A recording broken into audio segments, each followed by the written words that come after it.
Yo, what's up? What's up? Once again, you know what time it is? It's Wednesday. You know what it is? We got the full court trio in the house. I see everybody that's coming in the chat, but do us a favor. Once you come in the building, please do us a favor. Wipe your shoes off at the door, kick them to the side, and smash the like button. Look, smash that like button. Do us a favor. Don't be stingy, man. It don't cost nothing to smash the like button. The only thing you got to pay for is just pay attention. That's all you got to do. Just pay attention. But smash the like button for us, man. You got the full court trio in the house. You see the title of the show. Caitlyn Clark out late again. Sky look to stun the Liberty. And we're going to break it down here all next here on the full court trio. And look, without further ado, I got to bring my people up on the stage so they can introduce themselves, but they don't need no introduction. But here they are anyway. What's up, peoples? Hey, chat. How y'all doing tonight? Y'all already know Gingerbread Man in the building. Yeah. So Duval. How's everybody's week so far? Duval, you woke Duval. There you go. Starting it off. There you go, boss. Look, see, look. Sleeping on the job. No, I had to wait my turn. Y'all be talking out of turn. Y'all be talking out of turn. They didn't give us no turn. Nah, we gotta be professional. It's one at a time. It's not like the old days where it was about 10 people talking and you couldn't hear nobody. It's one at a time. They only here to cause confusion. All trying to be polite tonight. Okay, Duval, I see. Duval, don't start because you've been on the good foot these last couple of days, man. Don't spoil it now. They love you again, man. So don't get out of pocket. Don't cause confusion, man. You got yourself out the trick bag. Now you're back to being the fan favorite. So don't do yourself no injustice, man.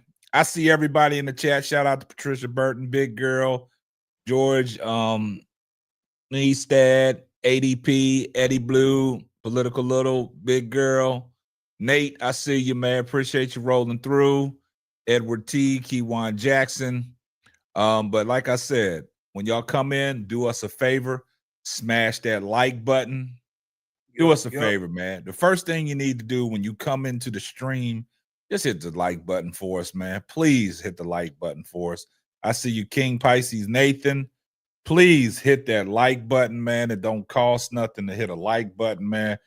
Show love to the channel, man. Show us some support. Show us some grace. We appreciate everybody in the chat, man. So, Big Girl, you said Lynx barely won by 4. Okay, we see that. Barely won by 4, man. What's up, Tulip? Glad you made it back. Duval, don't be causing no confusion in the chat, man. You know, you gotta watch his little fingers. He'd be over there typing and causing confusion, KSAP. You gotta watch him. Duval, don't be no keyboard hole tonight. Don't do it, Duval. I ain't gonna do that. Hey, chat.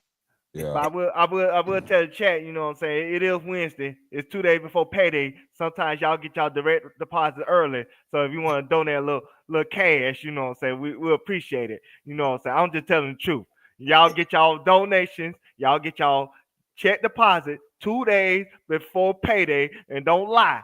So, you know what I'm saying? You want to slide a little something like it's church, you know what I'm saying? I'll look the other way. And like I ain't see that. And I won't tell your boss either what you spent your money on. So, Duval, what you trying to say? They got one of them second chance check-ins where they get paid 2 days early? They got one of the Rush card. You know, Rush is, you know, he over there in Indonesia, you know what I'm saying? Yeah. Prayer to the Lord. But, you know, he still got the Rush cards over here. You know, they give it to you 2 days in advance. You know what I'm saying? So I know they got a little something. Not the Rush card. Rush card. You know, Cash App, they got a little bank account now. I heard Cash App got a little bank account. So, you know what I'm saying? So they got their little money early. If you slide a little something. Don't be hating on the Cash App bank account, man. Hey, what's up? Tulip, what's up? Big Girl, what's up? What's up? Hey, guys, I just want to let y'all know, guys, if Bro Claude get out of pocket, the only reason why he going to get out of pocket tonight, see, he back in Chicago. See, when he was in that Roach Motel, he had to be on his best behavior. You know what I'm saying? You know, the cops come knocking on his door. and shutting him down, so his arms was crossed.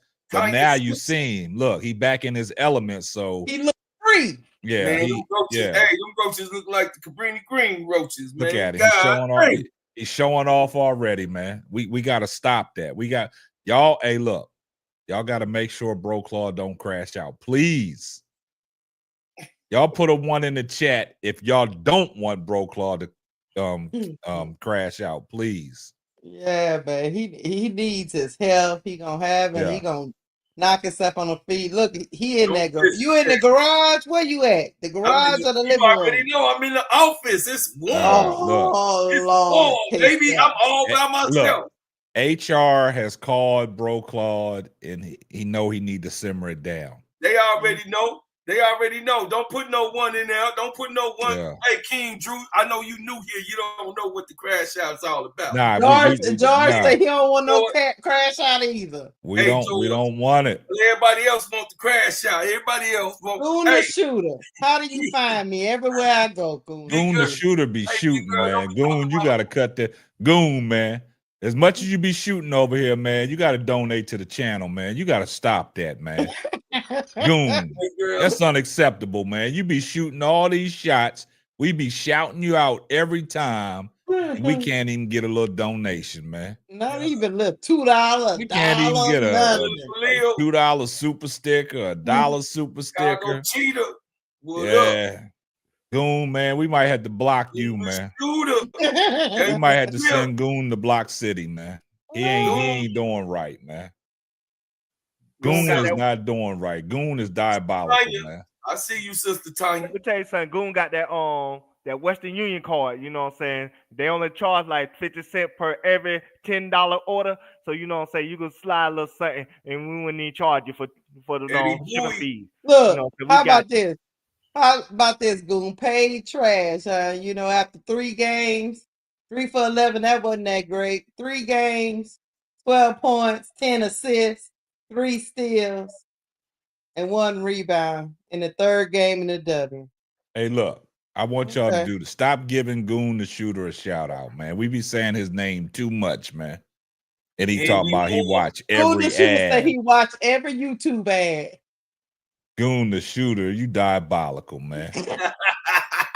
Hey, he's sitting there talking about what's up, Paige? What's up? See, when Paige come in here, Paige always give us a donation to start the show. And I know she's gonna be the first one to donate to get it popping, man. And Goon say he don't skip the mask though. He keep watching them all the way through. Goon said y'all getting paid off my view. What's That's up, diabolical. Man, what's up, what man? My man. That's right. Oh, be more in the house. Now you see how Bro Claude acting, y'all. He wasn't doing this when he was in that in that trick bag in that pimp hotel, man. He was on his best behavior. Now he want to show out. He didn't look happy in that pimp hotel. He didn't, man. He didn't look happy at all, man. He didn't, man. Shout out to Paige. Paige in the building. I love Paige. You know what I'm saying? Paige got that just for me hairdo with her little picture. I love Paige. Paige my favorite. In a big film, a big time film. Damn, yeah, man. He back at home. He back home, man. Nah, bro, Claude, stop that. We can't do that. That's an HR issue. Don't do that. Talking all on me. You let him do that type of stuff. Because you coming in. Because he's talking nice and calmly. You coming in reckless. You gotta stop nice that, bro. I have not said anything. Why are you being so loud, man?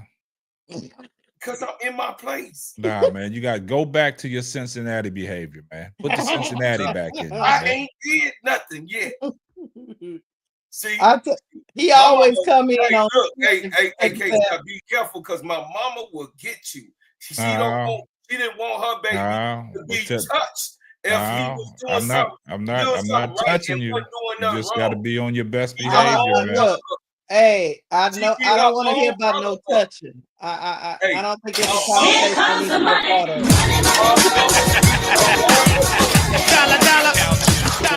Shout out to Van for the $2 super sticker. Yeah, I don't want to be a part of no touching. I don't, you know. Y'all keep that to yourself. Touching to get you on trial. Don't do that. What's up, Lady Jade? Touching will get you on trial. Don't do that. Next thing you know, look. Next thing you know, they doing a YouTube special on me now. I don't want to be part of and that. we're gonna be subpoenaed. Hey, they got a whole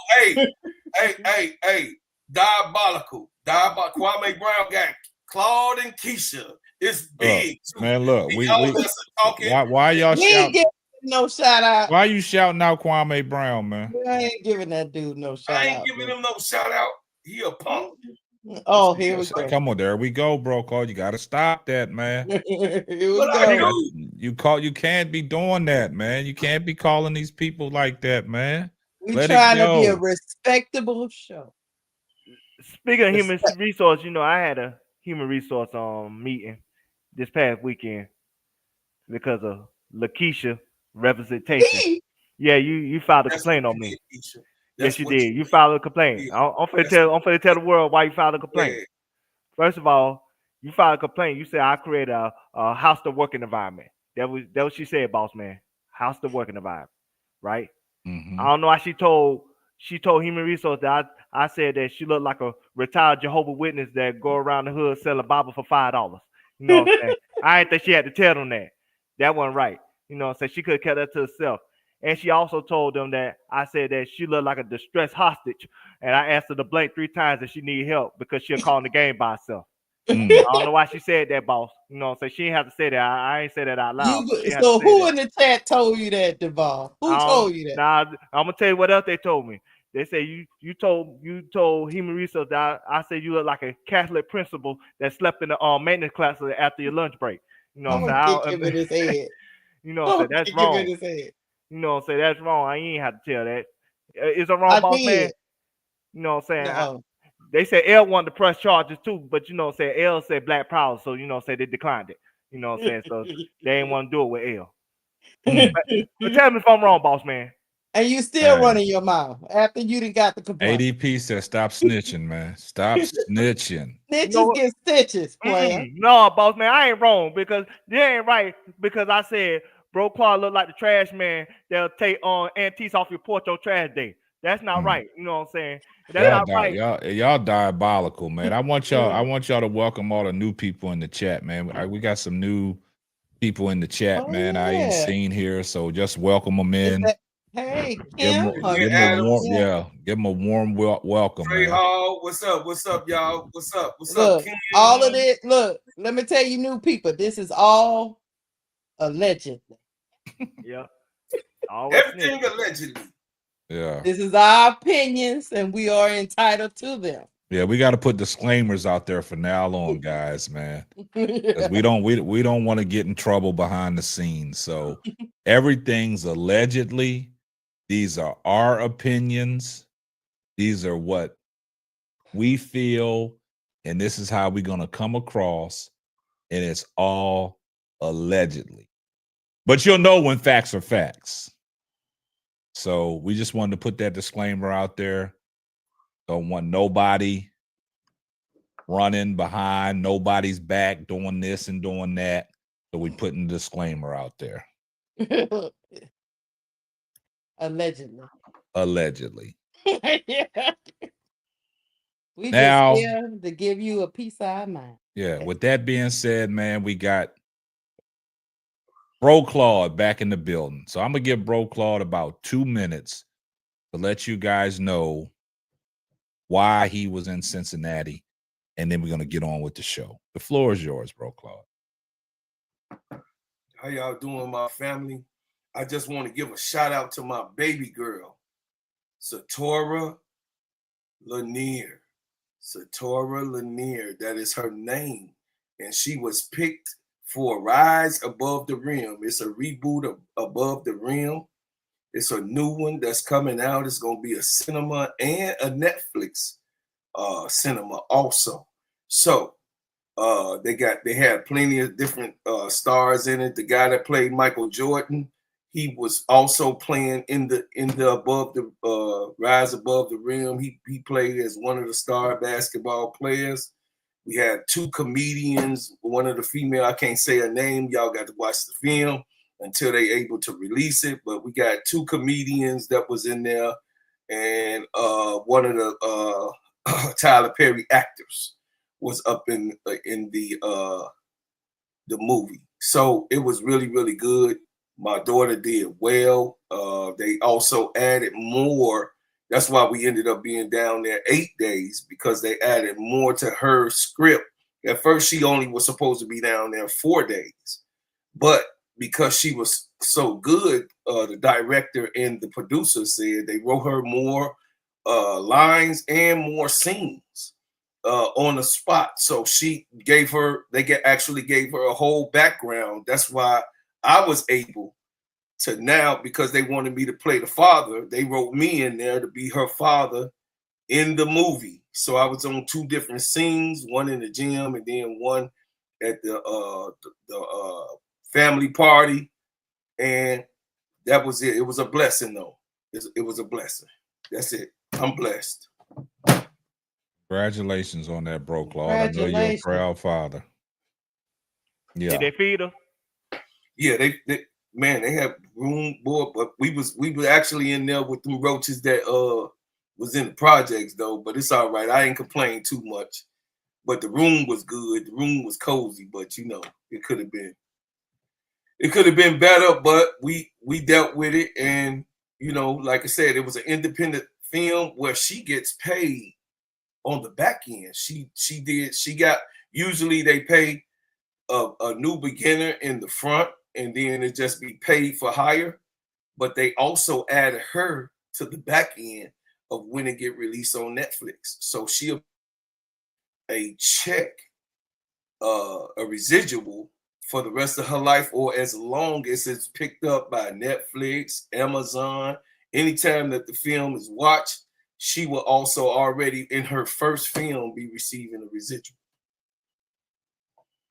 So hey, that's some good stuff, bro, Claude, man. Proud of you and your daughter, man. Proud of y'all. I'm proud of y'all. Raised her right, man, and she doing big things, man. Hey, I see a lot of new faces that are starting to filter in our chat. A lot of new people. It's a lot. We do. What's up, Hog folks? Make sure y'all hit the subscribe button, and all the moderators drop Keisha's YouTube channel and drop Bro Claude's YouTube channel, because we got a lot of new people that filtered in, and we want them to follow Keisha and Bro Claude as well. I do appreciate the love. I don't know who sent y'all over here, but we do appreciate it, man. Strange. Yeah, so tell a friend to tell a friend, man. But without further ado, man, we're gonna get off into the show, man. You know, our first topic of conversation is, man, we're gonna give our preview on the Sky and Liberty game. What the Sky need to do to bounce back to, stun the Liberty. You know, it's gonna be a nice matchup, I think. You know, you got Angel Reese, you got Breanna Stewart, and we saw some of the things that what Angel Reese was able to do to Breanna Stewart last year in the matchups defensively. So we're gonna get off into it. Without further ado, man, turn it over to Keisha and let her get her take off on what you think in this preview, what the Sky need to do to bounce back to get back on the right track and get in the win column. Well, they got a lot to do because we've only had one game. But if they can at least get the chemistry going between the 2 bigs and Vandersloot, that would be a good thing to decide what type of team they want to be. Are they going to empower? I would like to see Ariel Atkins get off. I would like to see plays being run for her. I understand that at the beginning of the season, everybody was talking about playing through Camilla. I think they can still play through Camilla. They just have to have another backup plan for when that option is not working. And I think Ariel Atkins needs to be a big part of this offense. I really do believe Ariel Atkins and Vandersloot need to play off each other. I don't want to see no more Rachel Bannum running around, running the offense. I don't want to see that ever again. I fear that I might see it again, though, So I'm getting myself ready for that. Let the game come to them. Another thing I want to see is just hoisting up a whole bunch of threes. I understand you went out there and got Kia Nurse and Rebecca Allen and all these people you think Rachel Bannum's on the team. I get it, but when they're not on. They need to do something else. I think me and I would say this. I want to see them run this offense through the three that they have on the marquee KSAP. Mm-hmm. Run it through Angel, Camilla, and Ariel, and everybody else get whatever they can get. That's what I think. And if those two bigs, I'm talking about Angel and Camilla, can at least dominate the paint, where Angel can still come out to the wing spot, still come out to the perimeter sometimes, but so she don't clog up the paint all the time. Mm-hmm. But at least have a threat of the paint being locked down and Area Atkins going to get her shot, kicking it out to air. I need an offense that's not just predicated on them kicking it out to a 3-point shooter. That's what I saw in the first game. And I think if you have more people facilitating the ball, it might be a little bit better, because what I saw was a lot of stagnant of the ball not moving around. Area Atkins wasn't part of the action at all to me. I mean, she got in her spots a couple of times, but that was it. I need her more a part of the action. So, and Reese can still do her thing, be a jack of all trades. And if she's gonna be a jack of all trades, as we said, the ball, as I said, Camilla's got to hold down the paint while she's doing that. So it's gonna be a delicate balance. But if Camilla can't do that, if she can't set good screens, if she can't seal like she's supposed to, Tyler Marshall might need to send a message and sit her down. So that's what I see. I think that in order, they got to get the offense going for number one. I think the defense is going to come. That first game, I don't think is indicative of that defense. They looked a little lost, confused as to what was happening. Play a little faster, play in transition, get up and down the court. And when I say get up and down the court, that means Vandersloot can't be the sole ball handler, because she can't get up and down the court for 32 minutes. And by the thing, play your stars a little bit longer than 20 minutes. There you go. Just 1 second. Hey, shout out to Tanya for the $2 super chat. Here comes the money.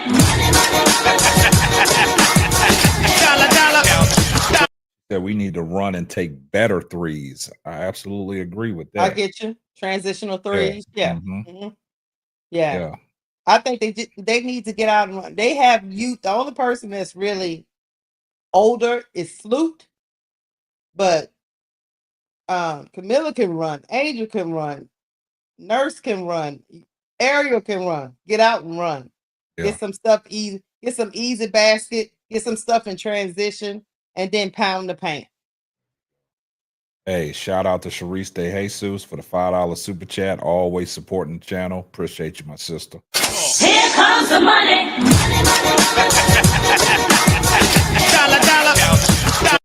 Keisha, you said some valid points, man. But I'm gonna let Duvall take it away. Go ahead, Duvall. What's your take? First of all, boss man, Sharice said payday is every day for her. She always donate. Oh. I appreciate it. I appreciate you, Sharice.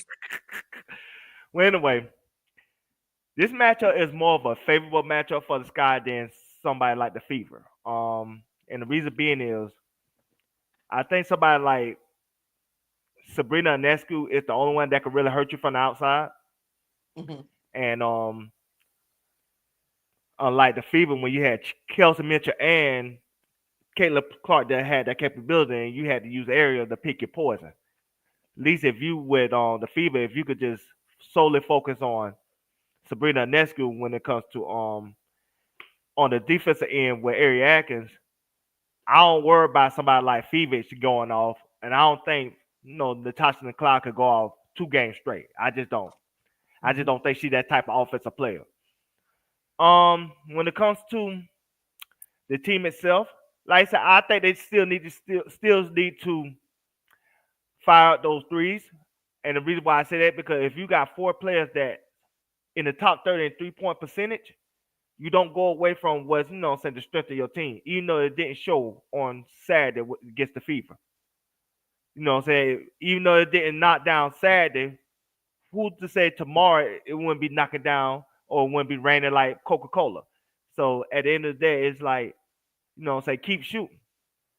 But when it comes to like the way Angel need to attack, their defense is kind of difficult. Cause I want to say Breanna Stewart, she ain't the defender that she once was, but she's still a great defender. And then Jonquel Jones is a great defender herself. So so Angel ain't gonna have any easy looks when it comes to driving to the hole. So if Angel really want to make an impact in this game, she need to shoot from the outside. She need to allow herself to have the confidence to shoot those shots. So if they have to defend her from out there, they'll give her the room to drive to the basket, or give Camilla the room to like slash to the middle of the paint and try to get her points that way. If if not, get her points from a pick and roll situation. And we got to say this about Camilla every game: be assertive, be assertive, be assertive. Stop playing like you don't want to break your mama vase in the house. Play like you got something to lose. Play like your freedom is on the line. Camilla, I'd rather you have 3 offensive fouls.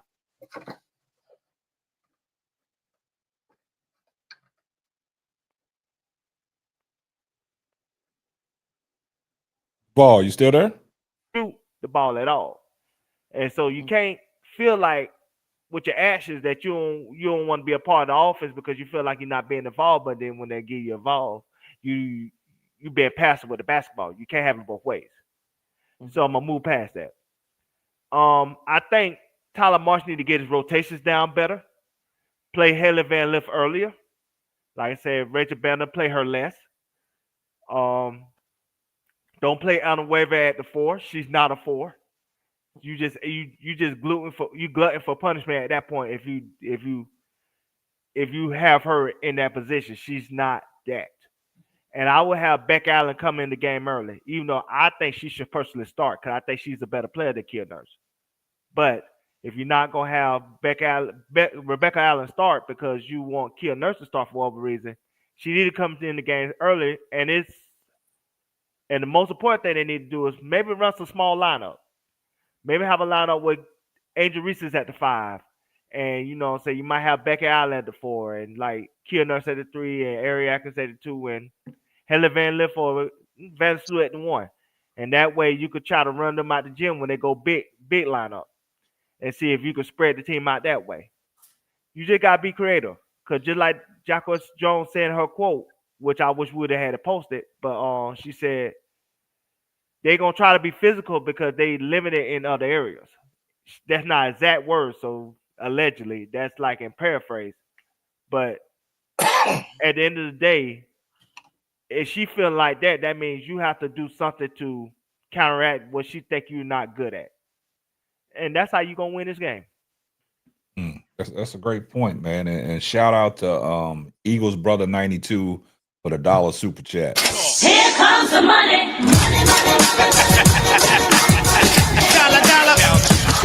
Yeah, appreciate that, Eagles Brother 92. Yeah, y'all go ahead and welcome all the new people that's coming into the chat, man. We see a lot of new names in the chat. Appreciate you guys coming here, man. Somebody sent you over here because Full Court Trio, man. We doing big things, man, and we appreciate everybody that supports the channel.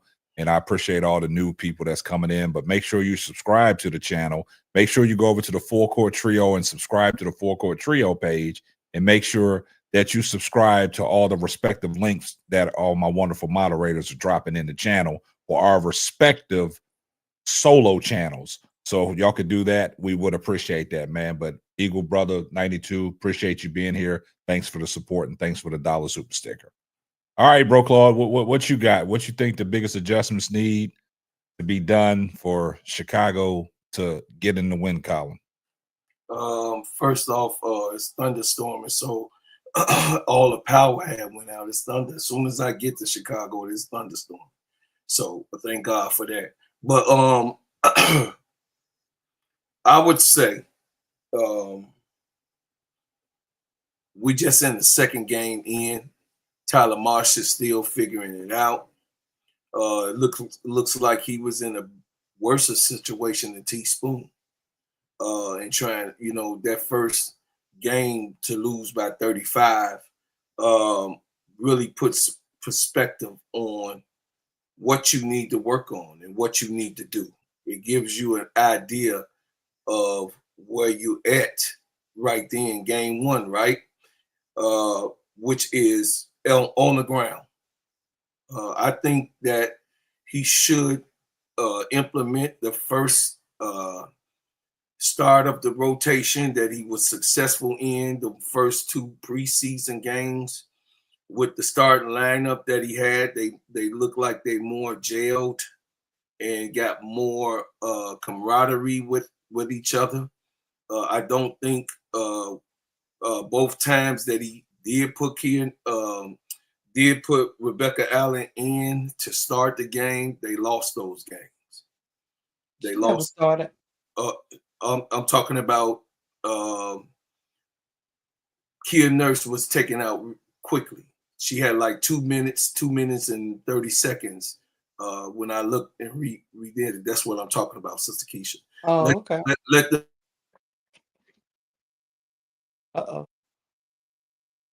Yeah, y'all got to bear with Bro Claude, man. He had thunderstorms in Chicago. Oh yeah, he just came back. Now he back. to do that type of thing. I think personally, I would like to see him because New York is a big team. I want my bigs in. I want my bigs in. I also would love to see what it looks like with Angel playing the 3, E-Will playing the 4, and Camilla playing the 5. I just want to see how it looks because that's a big lineup. And then maybe we can have Rebecca Allen, 6'4", in and out, or whoever, or Ariel Atkins, of course, playing that 2, and Courtney doing what she's doing. But I do want more Haley Van Lift. I do want more Haley. I'm going to express that all the time because guess what? She's a rookie, y'all. They don't have a plan for Haley. They don't have no team in the WNBA for the next 10 games have a plan, and we'll have a plan for Haley Van Lift. They can watch all the film they want, but this is a rookie, y'all. And rookies, we already know, are unpredictable. They're unpredictable. So I would like for Haley, to get more minutes, more time to run the offense and see how that works. So basically, I'm sticking with my guns. I think that we're going to be okay. We got belt to ass. That's what it is. It is what it is. And I think that we're only in the second game, y'all. We only in the second game. No crash out for me. I'm not panicking. So let's not panic. Let's see what we have. Let's see what we have. And that's it. Okay. I mean, that's all. I heard what everybody said, and I can piggyback off of a lot of y'all's points, but I'm gonna start with Keisha about Rachel or Raquel, whatever her name is, Rachel Banham, just coming up to court, shooting ill-advised threes. I don't need Rachel Banham trying to run the offense. I need Rachel Banham to be the shooter that she's supposed to be. Yes. But I need you to take great shots, not bad shots. My thing about it is I don't like when you try to get everything back in one possession. That's right. They go down. We saw in the first game, Indiana go down and score. And what did Rachel Banham do? She thought she needed to come up court and jack up a quick 3 before we even got set. And that's why Indiana was getting out in transition, scoring all the transition points. But I will have to start with Coach Tyler Marsh. I would like to see more energy from Tyler Marsh. I would like to see him be more energetic. I would like to see him standing up, pacing the sideline instead of sitting down. I don't know if you guys recall when they did the interview with him, when he was mic'd up, he was sitting down on the bench, no enthusiasm, and he was just bland to me. And he's very soft-spoken, and we knew this about Tyler Marsh. He's a very soft-spoken person, but he got to light a fire up under that team because stuff rolls downhill. You know, if your leader is fearless, then everybody else is going to be fearless. But he has this laid-back mentality, and I don't think the group is rallied around that yet. It's going to take about 3 to 4 to 5 games, me personally, for them to really come together. Also, when everybody's talking about HVL, I would like to see her get more minutes. But the thing about it is, going up against the New York Liberty, like Duvall said, it's a better matchup for Chicago because we saw that last year. It's a better matchup. And when we talking about shooters from the outside, when he's talking about Sabrina Ionescu, and then he said Natasha Cloud, don't think that she can put back-to-back games together the way she is. But you got to understand something. Now, if Natasha Cloud gets it going, you got Sabrina Ionescu from the outside, that leaves Ariel Atkins. She still got to pick her poison. Who do you shut off? Who else is going to be a perimeter defender if both Natasha Cloud and Sabrina are getting off? If Sabrina's out there shooting, who's going to lock her down? To y'all's point, would y'all like to see Kia Nurse in there or Rebecca Allen? I would probably go with Rebecca Allen because of the length. You know, the length causes problem with Sabrina Ionescu because the one thing about Sabrina, when she shoots her shot, she shoots the same shot. So if you put somebody on her with length, there's a possibility Rebecca Allen can get some block shots. Also, when we're talking about Angel Reese is going to be Angel Reese. But the key factor is you got the Loch Ness Monster on the other side of Jonquel Jones. What is Camila Cardoso going to do to prove to everybody that she can be that go-to person, that she can be accounted upon when they call her name? But if we seen any signs of what she did the first game, Chicago going to be in trouble. The thing about it is, I know everybody gave Duvall a hard time when he said, you know, things about Camila Cardoso, but it was just facts. And game one made Duvall look like Astronomics. But the thing about it is, New York Liberty, man, they well equipped, man. They got a stacked squad, man. You know what I'm saying? Mhm. But you know, you got to look at it. Breanna Stewart, first game, you know, coming back off of the injury, she looked like the Breanna Stewart of old. Then you got Jonquel Jones. Jonquel Jones can still be effective in the paint, but you know Jonquel Jones can step out and shoot 3-ball. And outside of that, you got Sabrina. Sabrina was even hitting the mid-range game the first shot. You know what I'm saying? Then, like Duvall said, we didn't expect Natasha Cloud to put in, 27? She had 27 the first game or something like that. We didn't expect that. But as far as the Chicago Sky's matching up with them, Chicago Sky's got the pieces. And I would love to see Michaela Onyeawede step up. First game, she was a dud. We need more from her.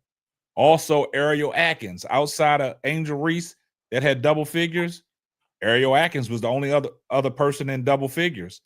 But at the same time, everybody gave Ariel Atkins, you know, grief because they said, oh, man, she's not doing nothing.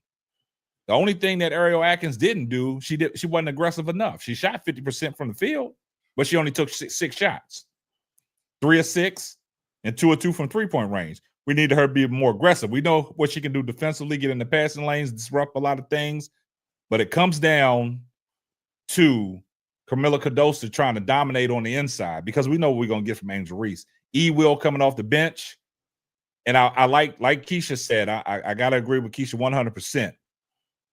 These starters got to play minutes. You can't set your starters, especially like in game one, you set Camila Cardoso and Angel Reese down at the same time with 3 minutes left in the second quarter, and you let Indiana's lead balloon to 12 at halftime, and then you couldn't recover after that. So I just think, like Duvall said, it's going to be a great matchup, be a better matchup than the Indiana Fever. But at the same time, I just think it starts with the head coach, man. Head coach got to be more enthusiastic, and he got to get the troops ready, man, because his coaching style didn't impress me game one. But I said I wasn't going to fly off the handle. I wasn't going to crash out. I was going to give it some time. But yeah, Tyler Marsh got to be a better head coach. And that's why, in my opinion, this is just my opinion, KSAP, I don't think they can go small. Angel has to deal with Stewie. Yeah. And Camilla's got to deal with JJ. Whenever they're on the court, if we go small, them two can kill us. They can't have. That's why in this game, I do agree a little bit with you, Duvall. Maybe Rebecca Allen needs to start at that 3 spot, and then we'll be a big team. At least while they have that, because they'll have Stewie, JJ, Phoebich on the court all at once. And Area is gonna have to pick up poison. She's probably, I'm guessing Tyler Marshall probably put her on. Shoot, yeah, that is crazy. It's either Cloud. Look, it's either Cloud or Sabrina. That's what I'm saying. That's gonna be. But if it was me, I would put on Cloud because Sabrina's shots come from a certain spot. Exactly. All the time. So, but yeah, I absolutely don't think they can go small. When Stewie and JJ are on the court, Camilla and Angel have to be on the court, or they're gonna get creamed. That's just my opinion. Because Stewie is a very versatile big. Oh yeah. So you don't think you don't think E Will can come in the game and spell Angel some spot minutes and you know what I'm saying? And she can spell a little bit. No, she's versatile, and Angel is a versatile defender. E Will is not like a versatile defender like that. When Stewie goes to sit down, yeah, Angel can sit down, but if Stewie is in that cooking box, I don't know if E Will can contend with Stewie. Do you put Michaela Onyeweide on her? You put Lord, me and Michaela can't come in at the 4 period. You talking about at 3? Yeah, at the 3. I mean, the way she be running around the court like she did the first game, getting all that cardio. I mean, I know her stamina's up. You know what I'm saying? She could be a disruptor.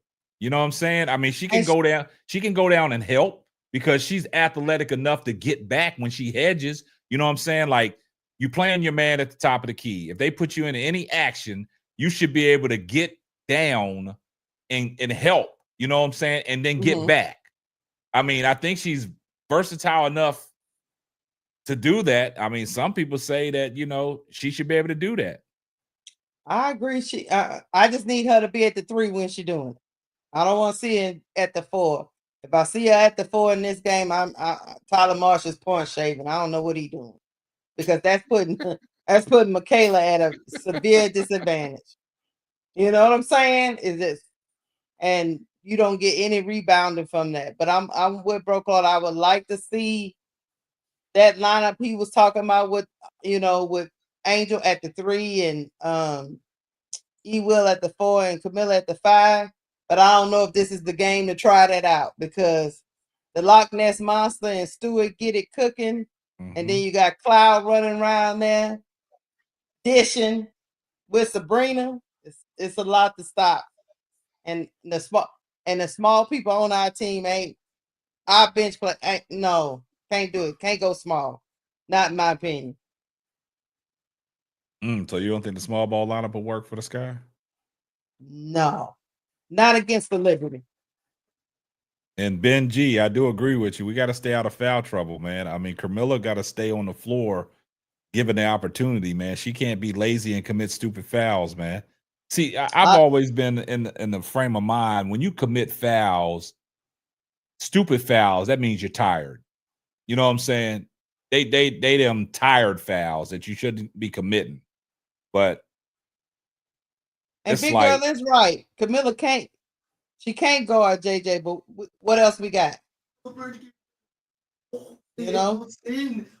Talking about my son come crashing up here and talking about Halliburton just hit the game winner over New York. Oh, Came back Lord. from 14 down with I 4 mean, minutes left. we ain't got nobody else but Camila Yeah. Cardoso. What else can we do? Angel can't guard all the bigs.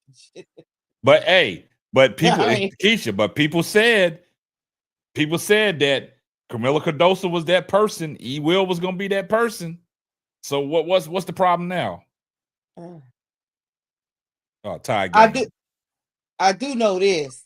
If Camila come out there not being assertive or whatever we call it, and she over there just slapping people and getting in foul trouble, you're gonna have to go to E. Will. Slap. I will sit her down. I'm serious. I wouldn't care if I lose the game. I will sit her down. I wouldn't I'm not one of them people that keep repeating myself over and over. Either you want to play or you don't. I don't have time for it. Come in, you 6'7", you just as big as Jonquel Jones. Yeah. Why 4? You can't guard her, or at least attempt to guard her. When I seen you guard Asia Wilson and block her like 4 or 5 times, where's that Camila? Yeah. That's what I said. But notice all Camilla's blocks come from the backside though. I get it. She don't play you straight up and stuff the ball back down in your face. It's always coming from the backside. Can I just talk to you, Camila? Listen to me. Listen to me, Camila. All I need you to do is frustrate JJ. Yeah. Just frustrate her.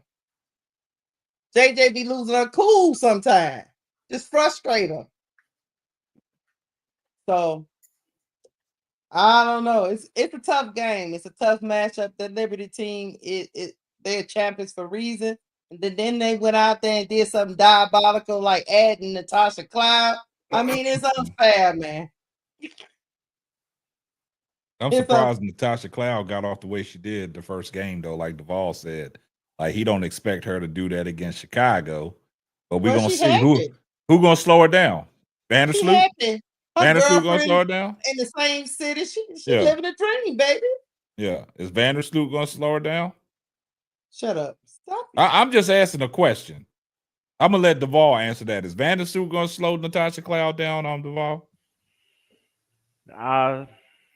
In a situation like that, I'll probably put Sabrina. I'll put Vandersloot on Sabrina on defense, and like put Ari Atkins on Natasha in the Cloud.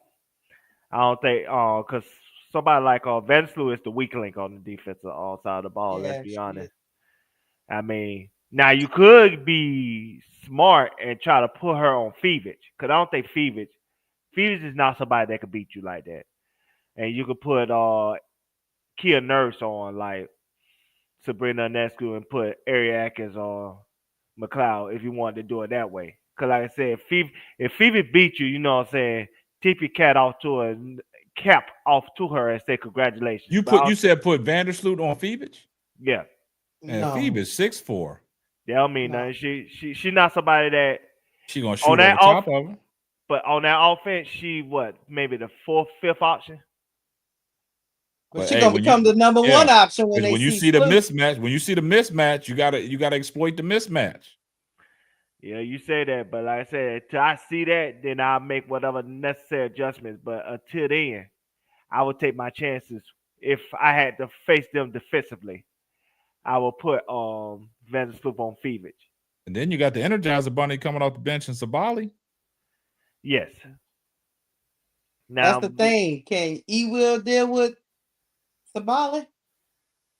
And see, the thing about Chicago, they gotta win. They gotta win the minutes when Angel's on the bench. They gotta win the minutes. Tyler's gonna have to play Maddie Westbell. I don't know what he's doing, but he's gonna have to play her. He's gonna have to play her too in this game. Yeah. E-Will is gonna get overrun on the second unit. I've said it. I'm gonna stand by what I say, man. I think Haley Van Lith will be the game changer. I just think that she need like Angela. You taking the words right out of my mouth, Angela. But he don't trust HBL though. They don't trust none of them young people. They don't trust Maddie Westbell or because preseason game, right? You in a preseason game. And a preseason game is really supposed to be for showcase, right? To see what you are capable of doing. And you still bringing Maddie Westbrook and HVL in the game when the game is over. I know. That's diabolical, man. Because he one of them coaches. He don't want to play the rookies. At least allegedly, that's what it's Yeah. given. Yeah. That's what it's given. But I think He'll rather have Rachel Banham or Raquel, whatever her name is. He'll rather give her the ball and tell her to facilitate instead of which is real crazy because I'm looking at Tyler Marsh with a side eye right now because you were a developmental coach. So start developing these rookies. And I don't get it. Banham should not be doing no playmaking abilities, man. At all. I just want to know what Tyler Marsh did with Kayla Onyewede over the off season. Because I mean she didn't look better to me. She didn't look like she progressed. I'll let Bro Claude. I don't know. Talk to us about Kayla Onyewede. Go ahead, Bro Claude, man. Because I see you back there getting irritated, man. What's going on? He tried to develop her into a forward. That would look like to me. But go ahead, Bro Claude. I think we are mistaken. I think that Michaela will be okay in her position. I also think that Michaela knows that she did not show up. Man, y'all got to remember, these are professional basketball players. I don't give a daggone if you don't believe in them or not. Washington Mystics proved that. Washington Mystics, they're about to be 3-0 after tonight. Who would thought? I do want, that's because they're playing their rookie. They have to play their rookie, of course, but their rookie is doing well. You understand? So Kiki is doing well. Give the young people a chance. This is what they do. They're young. They got the win. No more Rachel Banham coming down shooting threes and nobody's under the basket. I don't know what the hell, but what he done told her. I know he did work with her during the off season. He said it and stated it himself that Rachel stayed in Chicago the whole off season. I don't know what she stayed here doing, watching the snowfall. I know what she stayed and did. You want me to tell you before you finish? She stayed and learned how to be the one. She was eating ice cream. She was eating ice cream. She took some of that snow that came down in Chicago.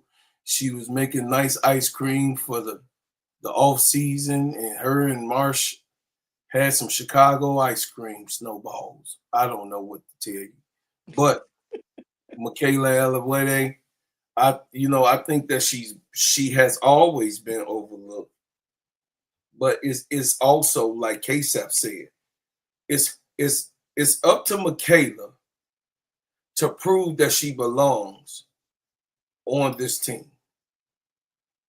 I'm not gonna disagree with Boss when he said that.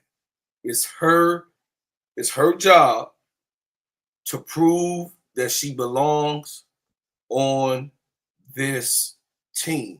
And the first game was not a first game for her because you didn't find her. She did not do anything that I saw that was an improvement from last year. Heck, she didn't do nothing that she did last year in this first game. So I think that Maddie also should play because, hey, that second unit, I would think that you would be able to challenge the New York Liberty second team. We do have a bunch of shooters, allegedly, right? So by us having a bunch of shooters, allegedly, we should be able to fire that thing up. We already know that the first teams check themselves. We know that Chicago can match up with these people. You understand? I'm not gonna cuss Team Camilla. I already know, baby niece. Anyway, I'm saying that Kia Nurse should be in more. Haley Van Lift should be in more. Magic Man, go ahead, get the money. Hey, appreciate you, Magic Man. He's been a member for 7 months. He said peace and abundance and divine blessings to the family. I appreciate that. Like I said, man, I see a lot of new faces in here, man. I appreciate you guys coming through. Go ahead, continue, bro, Claude. Yeah. So the thing is that what I'm saying is that at the end of the day gotta end. And you got to do what you need to do. Because what they're doing right now, I beg to differ. We're not going to be a feasible team with Coach Marsh being laid back, non-animated. And like I said before, I told everybody else this. He comes from that old school coach over there on the Aces. And then that other old school coach over there on the Lynx. He comes from an old regime who don't like rookies. I don't know why, but this got to stop. They're going to be phased out. He's too young. He's 35 years old. He 37 years old. He has an opportunity as a young coach to be able to get with these young players, to be able to implement a strategy with the new school. This is a game that's evolving and it's getting faster, y'all. The game has gotten faster. With New York, New York and the Dream is probably the slowest team on the floor, right? Because they have the biggest players, right? So the thing is that we have to take care of that. Yes, we do match up well with New York, but how do we match up? And how do we use that lineup? And where will we implement Michaela Alouette? Where do you want her, Tyler Marsh? What do you want? Is she going to play the 3, or is she going to play the 4, or she's going to be switch it out? You know what I mean? We know she can't play the 4, not against Stewie.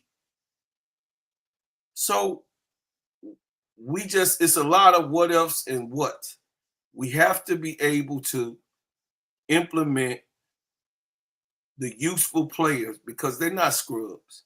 I don't think or believe that nobody on the Chicago Sky that has been these last 12 are scrubs. Players have to be used in their strengths. Chicago Sky won a championship with so-called mediocre players. The only one that had a lot of merits was CP and Vandersloot. You know what I mean? At that time when they won. Everybody else were making names for themselves. Give these girls a chance to make names for themselves. Give them girls to make names. If they bust, they bust. We understand that. We knew where they were when we started. I think that we have an opportunity right now. I think we have the opportunity for everything to go right because everything went wrong in that first game. I'm done. My only caveat to what you're saying, bro, Claude, is we know what Rachel Banham is. So she don't need to make no name for herself. We already know what her name is. She ain't gonna something that just elevate into something outside of her. That's what I already gave you. I just think she played 19 minutes. Yes. 3 minutes less than your star. Yes. Haley has to be activated. That's crazy. Haley has to be activated. And I agree with KSAP. Haley has to be activated. That's our only advantage. Her and West Belt is our only advantage, right? Because they don't know what these young people are going to do. They don't know what they're going to do. So And Sloop got to play better. She didn't play well. Yeah, well, Sloop don't do that. No, she gonna be all right. Sloop, I'm not worried. Sloop got to play better.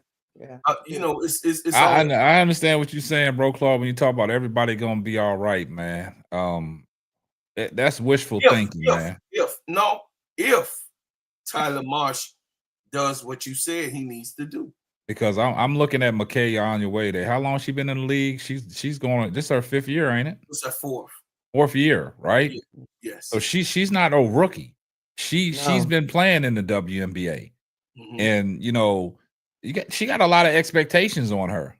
Yes, she was rookie of the year. She was rookie of the year in 21. Because you know everything that Tyler Marsh spoke about her in the national news in Chicago. And like I told, he didn't do none of that. That girl Yeah. didn't look nothing like what he talked about. Yep, and I told Keisha, we spoke about it.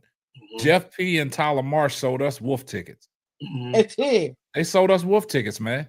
Because this notion that you want to play fast and get up all these threes, you don't need that, man. Because this puts a precedent in your player's head that you got the green light. Anytime you come down court, you can shoot a damn three.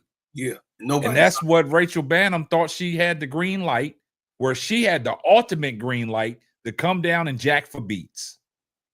And we ran no offensive sets in the first half. When the game was tight, they was down 5. He took Angel and Camilla out and set them down for the last 3 minutes of the half. That ballooned up to 12. When they was in the game, Angel Reese was running that high action at the top of the key, getting people involved, even taking the ball to the basket. Also, she stepped back and hit a 3. But like I said, if I'm Angel Reese and I'm at the top of the key where you know that's your hot spot, that's like Irish spring green. And if people back it off of me, I'm taking that shot every time. I'm saying we're going to go down on my sword. You know what I'm saying? I'm shooting the ball. You know what I'm saying? So, yes. Like Keisha said, now you got Rachel Banham out there thinking she can run the offense. But as soon as the ball got back to Rachel Banham, she never gave the ball back to nobody. And then she didn't let her team get set to get no rebound. Exactly. She'd already jacked it up. That's why Indiana was beating them in transition. That's why Caitlyn Clark was getting them half-court passes, people cutting to the basket, because we can't get back. The ball moves faster than the man. You taught when you start playing basketball, ball you man. If you can't see the ball, you just out there. Andre Edwards, I'm going to challenge you. Did you see Angel score 12 points or didn't you? And then did you see her get 17 rebounds? It wasn't because she under the basket, so you could get the hell out of here with that. She was shooting from outside, so she wasn't I ain't underneath. giving them people no I got him. Andre Edwards, stop lying. If you're gonna be in the chat and tell the truth of a real true assessment of what you saw Angel do. She missed 3 layups underneath the basket. The rest of those shots was outside and rebounds off of what Caitlyn Clark shot. Okay, so stop putting that lie. You're lying. Be factual. Facts over feelings. You feel a certain way, come here and be fair. Oh, you weren't talking about not Angel. I'm talking about Emma. Okay. All right. I'm off of it. You're off of it.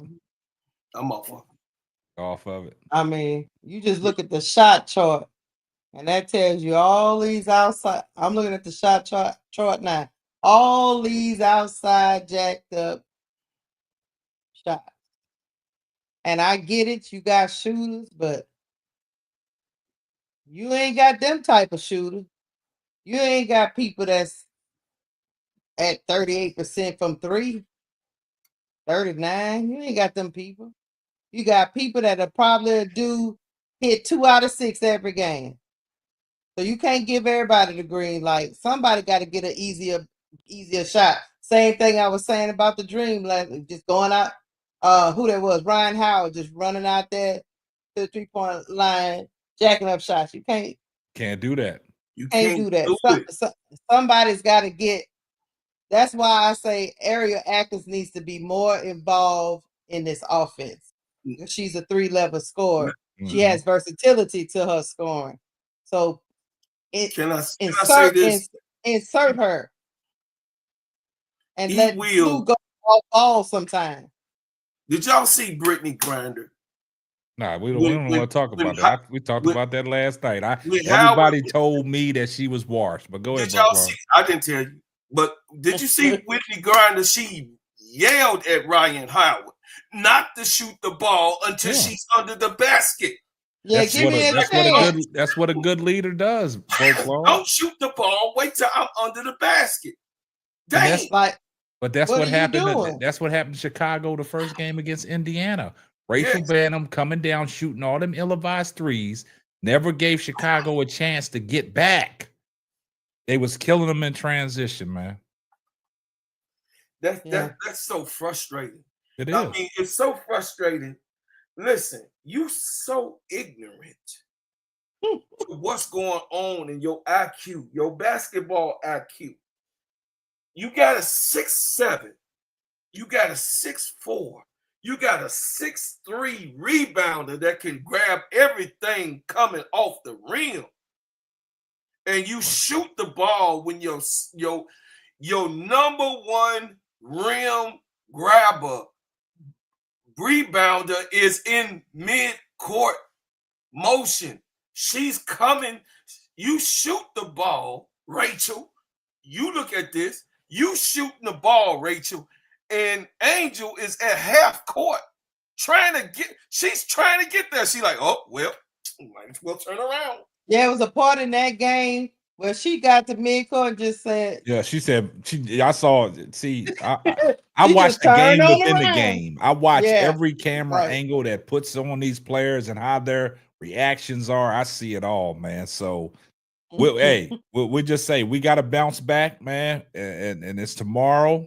So they've been sitting there, dwindling in this loss.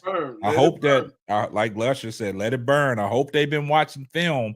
And if I'm Ariel Atkins, I'm looking at that film saying, look, I just need to be more aggressive and be the Ariel Atkins that you was, when you played on the championship team. So, but why they can't run stuff for like they do on the field? Call your coach. Call your coach so we can. Why they can't run stuff for? That's what I don't understand. Call your coach. Well, okay, I'm gonna call him tomorrow morning. I'll tell you this, Keisha. To be honest with you, it's only two people on that team that can make their own shot. It's only two people on Chicago Sky that can make their own shot. Damn it. You know who that is? Ariel Atkins and Haley Van Lith. That's it. I would have to totally agree with you, bro, Claude. No, it's only two people. And I don't agree with you 96% of the time, but I agree with you this time. It's only two people that can do that. Why are we not having play action when we're getting stuck in offense? Why we're not going into play action with our person that can go into a play action and create their own shot when things get stagnant? Because Rachel Banham can't run the pick and roll. No, like Keisha said, she don't need to be being a ball handler. No, get to your spot, let the ball find you, and get us a good shot. Right. We don't. And let's move on. She shouldn't be on ball. We don't want that at all. I know Duvall tried to say something. What would you get ready to say? Go ahead. Even her ball handling skills are suspect. Go ahead, Duvall. Nah, I was gonna just ask Bro Clark, when you said somebody that can create their own shot, what you mean by that? I explained it real thoroughly. When the offense gets stagnant, meaning that Camilla not breaking to the basket, Angel is getting played hard by Stewart, hands in the air, right? Vandersloot is undersized. we can say Sabrina or Tasha is on Vandersloot. Ariel Atkins have the ball. She can create her own shot, meaning that she has the handles. She's able to get to her spots whenever she wants to. She can get to her spots. She got nice handles to do it. She has done it since she's been in the WNBA. And Hailey Van Lith can do it also.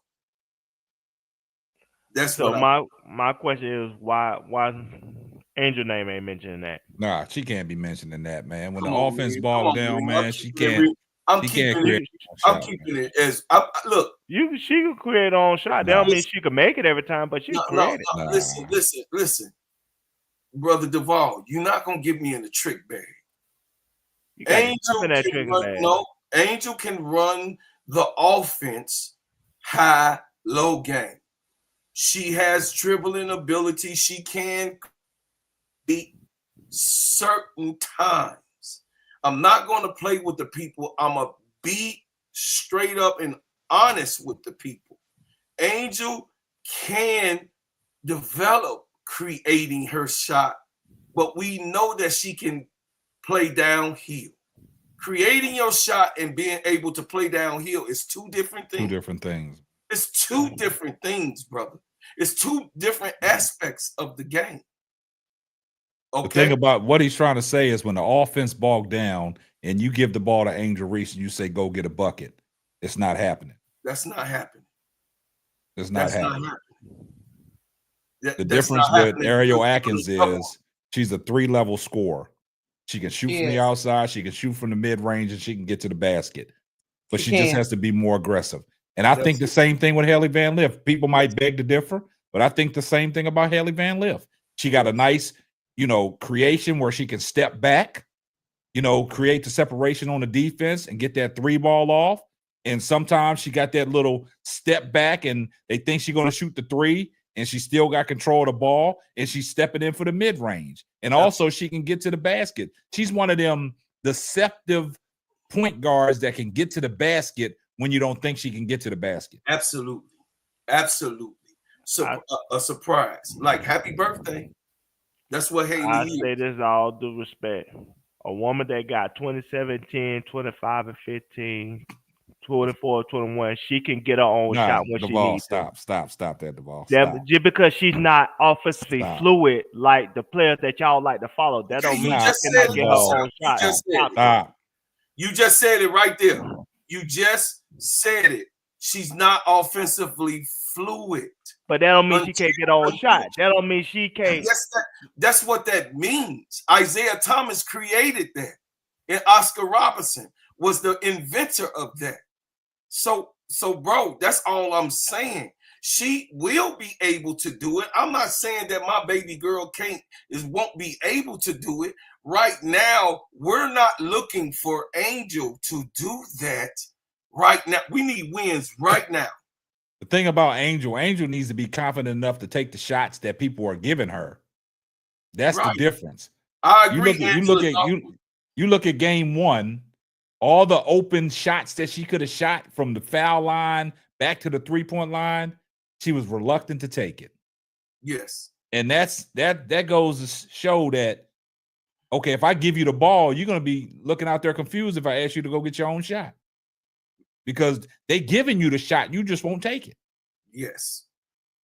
You just won't take it. Just because you go and hurt college numbers and you give up 27 and 10, that's not telling me nothing about you being able to get your own shot, create your own shot.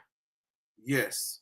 You look at the NBA, there's a lot of players that can score, but they need people to get them the ball to score because they can't create their own shot. No, King Pisces Nathan, I said, so you can understand, big bro, I know you always on my team. I said that Ariel Atkins and Hailey Van Lith are the 2 people who can create their own shot. Kia Nurse, yes, she does have dribbling ability, but Kia Nurse is a catch and shoot girl. She is deadly. She's a catch and shoot Girl, she can dribble, she can pat the ball, but that's not her style of play.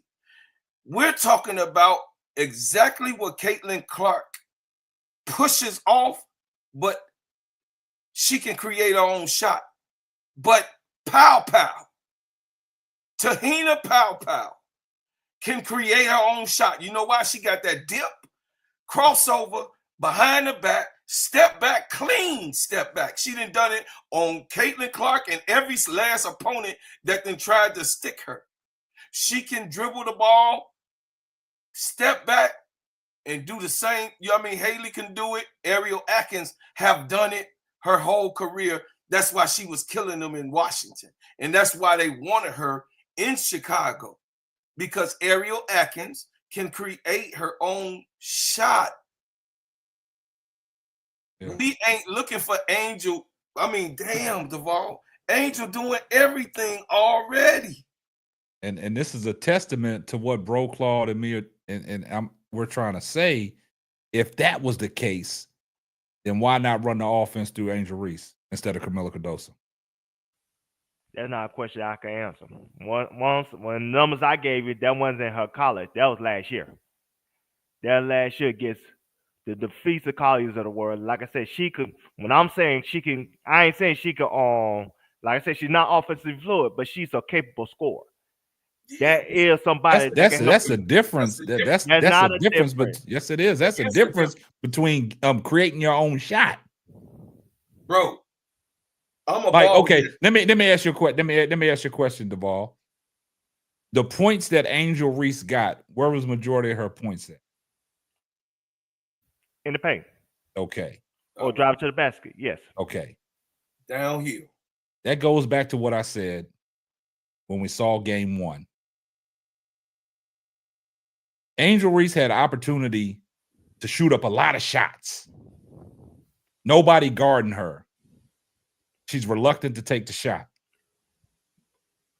People that can create their own shots, you leave them open, they shooting that shot. But this is what we got to be fair. This is what we have to be fair. We don't know what that coach is telling her too. It's not about the coach. Angel is a professional. If you're a professional, if you saying she's a professional scorer, the way that you advocating for her, I don't care what the coach telling me. That's right. Look at all the coaches, what they used to try to tell Kobe. Did he pay that attention? Did he pay any attention? He didn't pay none of it attention. Professional scorer. Phil Jackson, a Hall of Fame coach, he said, yeah, all right, Phil, but guess what I'm going to do? All right, Phil, I got you. Shaq, shut up and get the ball from down there. That's the difference, man. These girls, like he said, Ariel Atkins, we know she can create any shot that she wants, like Lakeisha said. She's a 3-level scorer. She's a 3-level scorer. She can go from the outside to the mid-range and get to the basket. What we trying to do with Angel Reese is get her the confidence to take the shots. Absolutely. When they're wide open. Absolutely. Because like I said, after the first game, I came over here and said Angel Reese had so many opportunities to make the Indiana Fever pay from the foul line back to the three-point line where she was reluctant to take the shot. And you're saying, I don't know what the coach is telling her. I don't care what the coach is telling me. If I got confidence in my scoring ability, I'm going to go out there and do it. I'm a professional basketball player. That's the difference, man. But I feel what you're saying, Duvall. I mean, that's your opinion. But I have to respectfully disagree with that. I have to agree with Bro Claude on this about Ariel Atkins and Haley Van Lith. That is a difference.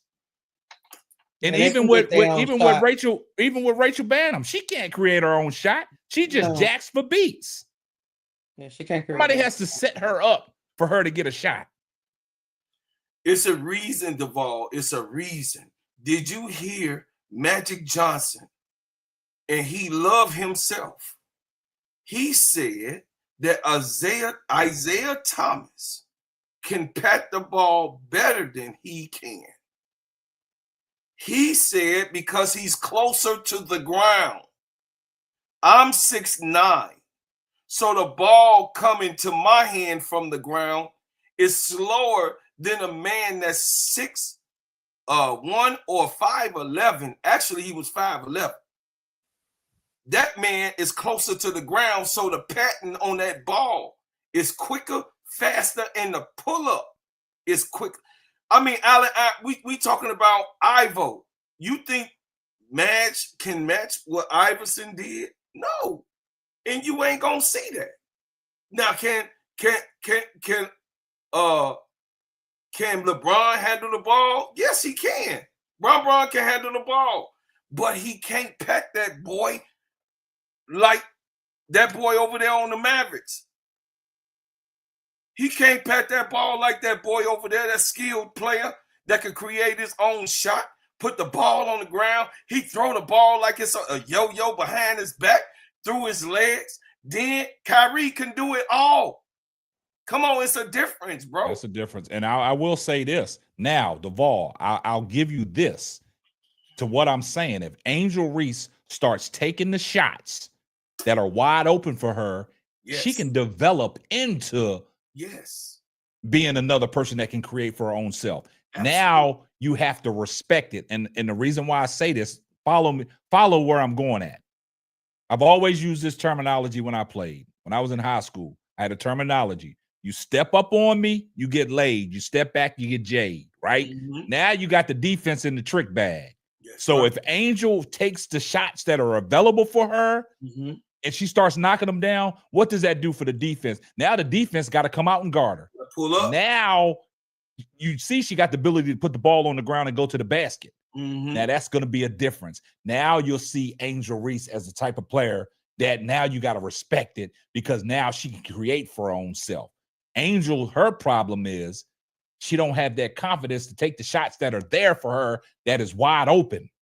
Look at the three that she made. I don't need you.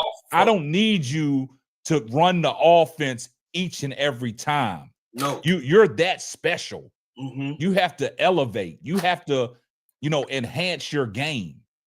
And for Angel to enhance her game is start with the wide open shots that they give you. How you going to score if you don't take the shot? You see what I'm saying? Like Dwayne Wade said it best. Angel, you've been doing all this working in the offseason. You did all this working in Unrivaled. Now trust your skill set when it comes to the WNBA. Take them shots. Take those shots. Take them.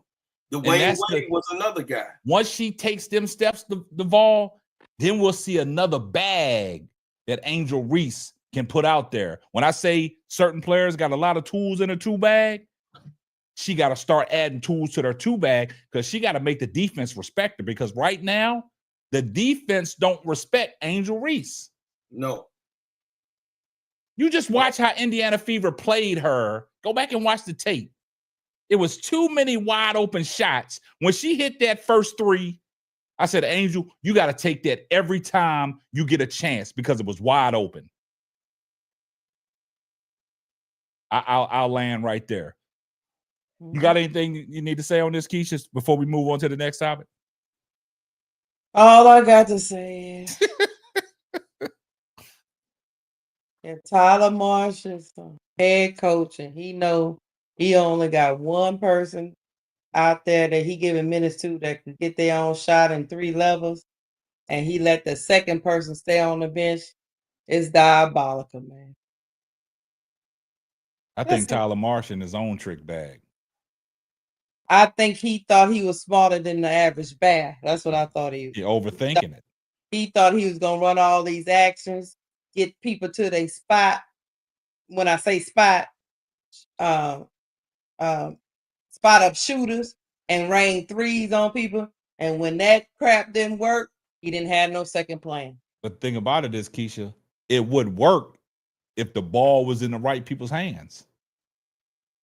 And so when he tried to go to the pick and roll between Sloop and Camila Cardoso was being passing up. She was like, Sloop passed it to her.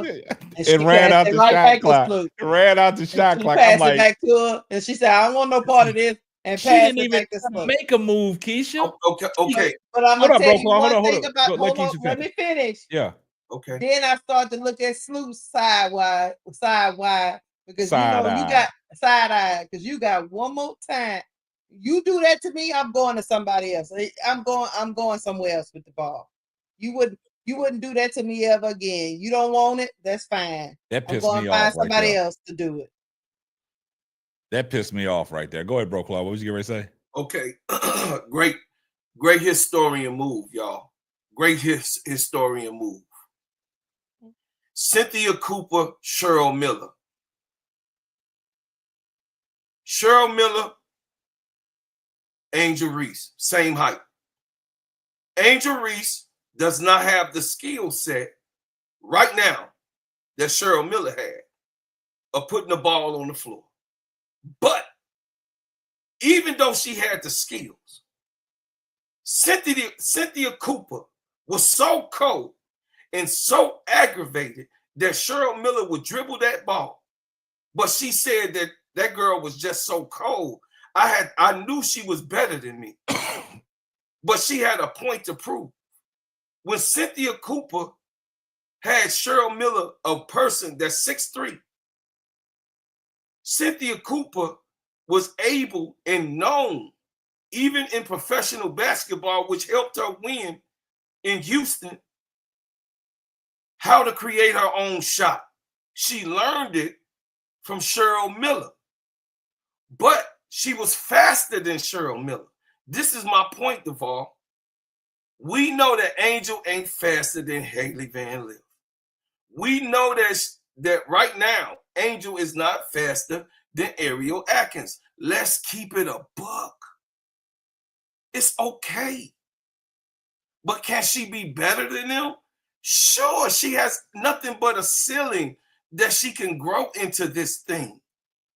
CP, Candace Parker, she put the ball on the ground. But she wasn't trying to listen. Listen, dog.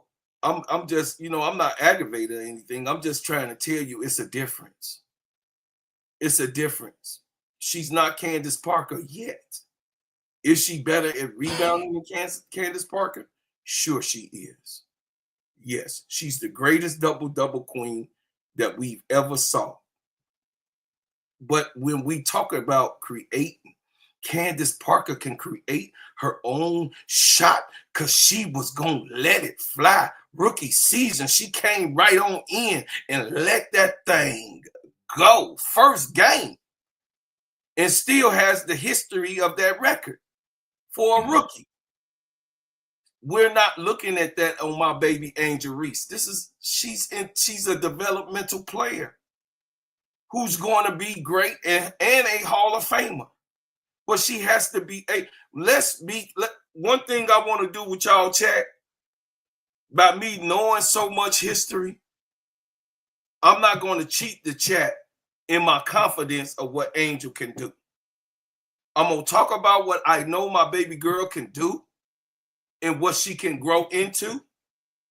But she's not the player that Candace Parker was. She's not the player that Cheryl Miller was at that height. Will she be better? Yes, because she already a greater rebounder than both of those girls. Already. All she has to do is work on her pull-up. Pull up on you. Totally agree with that, man. Totally agree with that. And June Brown, don't do that, man. She talking about what is this? Hate on Angel Night? How are we hating on Angel Reese? See, I don't like that. How are we hating on she heard me Angel say Reese? My baby girl. She heard me By say just, saying what we would like to see from Angel Reese. Just because we say she can't create her own shot, that's hating. We got to stop that, guys. Stop. We talking basketball. We just saying what we want to see from Angel Reese so she can take her game to the next level. And just like I said, if she starts knocking down the shots that people don't defend her on, now the defense got to respect her. Because right now, what I'm seeing, the Indiana Fever is not a defensive team, and they didn't respect Angel Reese with that ball at the top of the key. That's all I'm saying. And we're gonna move on from there. We're gonna move off on to the next topic, and our next topic is we got to talk about it, man. We watched a good game last night between the Atlanta Dream and the Indiana Fever, and one thing stood out and was very glaring in a close game that your girl Caitlyn Clark was pulled out by not Christy Size, but Stephanie White. You know, right? Yeah. You see how I was trolling on that by Christy Size. You see how I spun that? You know what I'm saying? But y'all see it on there. Caitlyn Clark, Stephanie White, the Indiana Fever. Nice transition into the next topic. Mm-hmm. And we're going to let you go on this, Duvall. So what do you think? I mean, I don't know if you watched the game last night. Did you see in the close game that Caitlyn Clark was pulled out of the game for defensive purposes? Yeah, they did the same thing with the Fever. They did the same thing with the Sky. She's not a defensive player. But my problem is the media, the fan base, the narrative, they don't criticize her for that. And it's when it comes to Angel, it's the opposite. Great defensive player. Because she's not fluid offensively, she get disrespected because of that. And so this is not a surprise to me. Because like I said, I seen it against the Chicago Sky. I seen it last year. She's not a good defensive player. She cannot guard nobody. She cannot move her feet. She's not somebody that has a great IQ when it comes to recognizing the pick and roll defense and recognizing getting to her spots and holding her defenders to bad shot opportunities. That's not who she is. She has limitations when it comes to defense. That's why I don't think they will win it all. Because at the end of the day, at some point, you have to play defense. In the playoff atmosphere, you have to play defense at half court. If you cannot do that, at the end of the day, you're not going to win. Exactly. I don't care how many threes she can shoot, which her three-point percentage, except for this year, is overrated. And so until she could get to a point where she could be a true, complete player, she's not going to win a championship. She will look good. She will look fancy. Like I said, if this was like a dinner course, yeah, she looked like some great ice cream and cake. But like I said, she will never be the main course. Because it's more than just shooting threes and being a carnival act that, you know what I'm saying, that calls you to be considered a great player or a champion. You have to play defense, and she don't play defense. She's not only that. Last year, I see all the Fever games where they'll hire her on the worst player on defense. So she won't exert energy on defense, so she can use it all on offense. You're not going to have success running a team that way. And so until she commits to defense, until she commits to be a true two-way player, her game going to be limited, and her team's success is going to be limited. Well, you spoke that well, Duvall, but let me get this, and then I'm gonna let Keisha go. My take on that, I have to agree with Duvall 100%, because when I was watching the game, and I've always said this goes back to what I said about in 2014-15, when Cleveland and Golden State was always playing in the championship game. Steve Kerr, it's a testament to his great coaching, knowing that Steph Curry was a liability on defense. Close games, he had to take him out, defense for offense, because what they was doing was seeking him out. And if you notice, they won championships when he was doing that. But it came back to bite him in the butt in 2016 when he was reluctant to take Steph Curry off the court when Cleveland had that last possession. And like they said in all the docuseries, they were seeking out Steph Curry to get that switch on Kyrie, because if you notice, J.R. Smith had the ball. Klay Thompson came up and tried to set a pick. Klay Thompson went with J.R. Smith. Steph Curry had to stay with Kyrie. Now Kyrie got the matchup that he wanted. He seeked Steph Curry out, and the rest is history. So what I'm trying to say, the same thing with Caitlyn Clark, like Duvall is saying, is she's a liability on defense. And somebody came in the chat, I'm not going to mention no names because you know who that person was, and said that Caitlyn Clark has made tremendous strides defensively in game one. Nope. What did she do in game one that showed y'all that she made some strides defensively? Nothing at all. They say she got blocks. Yeah, they said she got 4 blocks. Come on now. Come on, guys. Let's keep it a buck.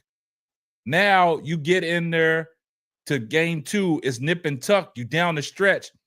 Supposedly your best player should be on the floor at all times, but that's a testament to Stephanie White and her great coaching, knowing that Caitlyn Clark is a defensive liability. Calls a timeout and gets Caitlyn Clark out of the game in a one-possession game where you needed a stop. And everybody is mad that Caitlyn Clark was pulled. These Indiana Fever fans, man, it's the fan base. They crashing out, throwing Stephanie White under the bus already after 2 games. Every time Indiana, what they expect Indiana to go 44-0? And every time they lose, they don't want to hold the players accountable. They always want to blame it on the coach. But like Duvall said, in the playoffs, you know, it slows down. You see what happened last year when they played Connecticut in the playoffs, when it slowed down. Connecticut was seeking her out every time and getting what they wanted to get. So that's the difference, man. Rightfully so. She should have been off the court.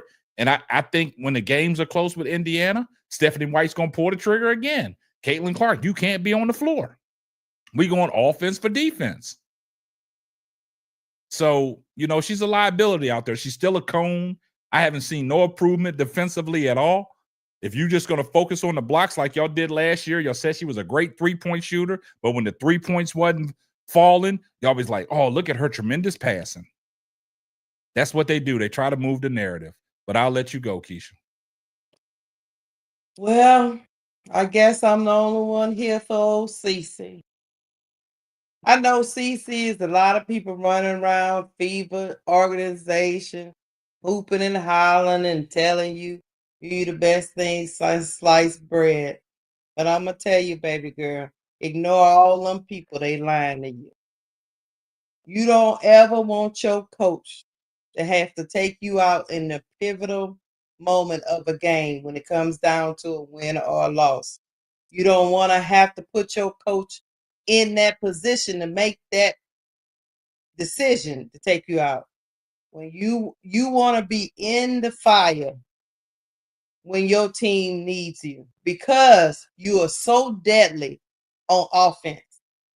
And even if you're not hitting, you are a threat. So you're always valuable on the offensive end.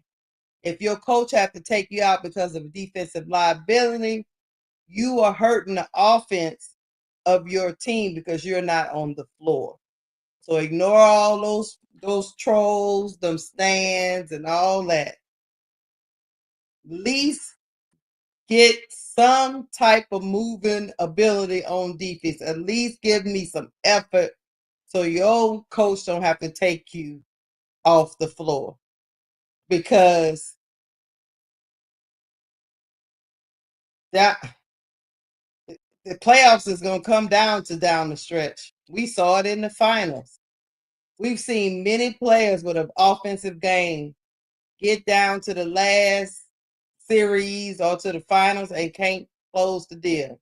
Luka, what the beard, can't come up clutch because they don't play defense. Yeah. And no matter how great you are, it gets tight in the playoffs. And a lot of things get drawn down. You play those teams more than one time. They know all of your weaknesses and they know how to attack it. So ignore all the stands. You gotta get you a private coach to help you with your defensive outside of practice. You gotta learn how to move your feet. You gotta give me some effort. Yes, I like that you block chase down blocking.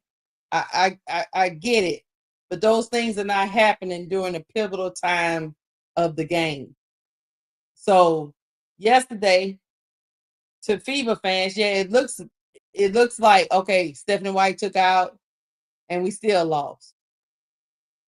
But what do you want Stephanie White to do? Leave her in and then the dream just blow right by? And then it wouldn't have been close at all? You see what I'm saying? A parked car. Yeah. So she defense too is a mindset. And right now she don't have that mindset, but she's got to get it if she wants to take the next level. Because she's a deadly weapon. I wouldn't want her off the floor. I wouldn't want her off the floor. I don't care. I know some people say it in the chat. She played 37 minutes. Yeah, that's cool. But the 2 minutes they needed her, she wasn't on the court. She couldn't play. Yep. And that's what it came down to. Her and her team walked down the dream. It looked like the dream was about to choke it away. Yep. And they couldn't close the deal because they couldn't leave you on the floor. So I don't know what you got to do. Get with a coach, get with somebody, get with Stephanie White, because Stephanie White's a defensive coach. So, I know she worked on a lot of stuff in the off season. but like the same thing you talk about with Angel Reese, whatever you worked on in the offense, it has to translate into the game. You got to move them puppies. You got to run up on people. You got to take onus on that just as much as you try to get people out the stands for the logo threes. You got to take pride in defense. Defense is the mindset, like I say. But you don't never, I'm going to tell you, you cannot, same thing Luka is going through. You will get all the accolades. People will give up a lot of things to get you and all that stuff and put you on their team. That's great. You'll sell a lot of tickets. But you might not win no championships. And I know that's where CC is trying to go. Yeah. She's not doing all this just to have a whole bunch of scoring assist records. She's doing this because she want to finally win something. So listen to me, CC. I'm telling you. You got to get with Stephanie White and say, look, coach, what I need to do so you don't have to take me off the floor. Because I want to be there for my team when I'm coming down the stretch. Matter of fact, I want to be the person that takes the final shot. What was that craziness with Natasha Howard? What was that craziness? I don't know. I don't know what that mess was about. The final shot, too. She got 2 cracks at it. Why the ball ain't in CC hand? I don't know. I digress. Hey, Keisha, you said that beautiful, but I want to address Bob I don't know. I can't even pronounce that. Paranoid line. The thing about it is, man, Bob, you got to have active listening skills, right? Mm-hmm. Active listening skills, because basically what we said, CC was taken out of the game in a pivotal moment of the game when it was a 1-possession game. I don't care if she played 37 minutes and to say a player was taken out the game. She was taken out the game by her coach. The coach called a timeout to get CC off the floor. Mm-hmm. Just have active listening skills, man. Don't just say reckless stuff, man. Because if you're listening to what we're talking about, you would understand the point that we're trying to make. You would understand that. 37 minutes, yeah. They came back. It was 89-80. They came back.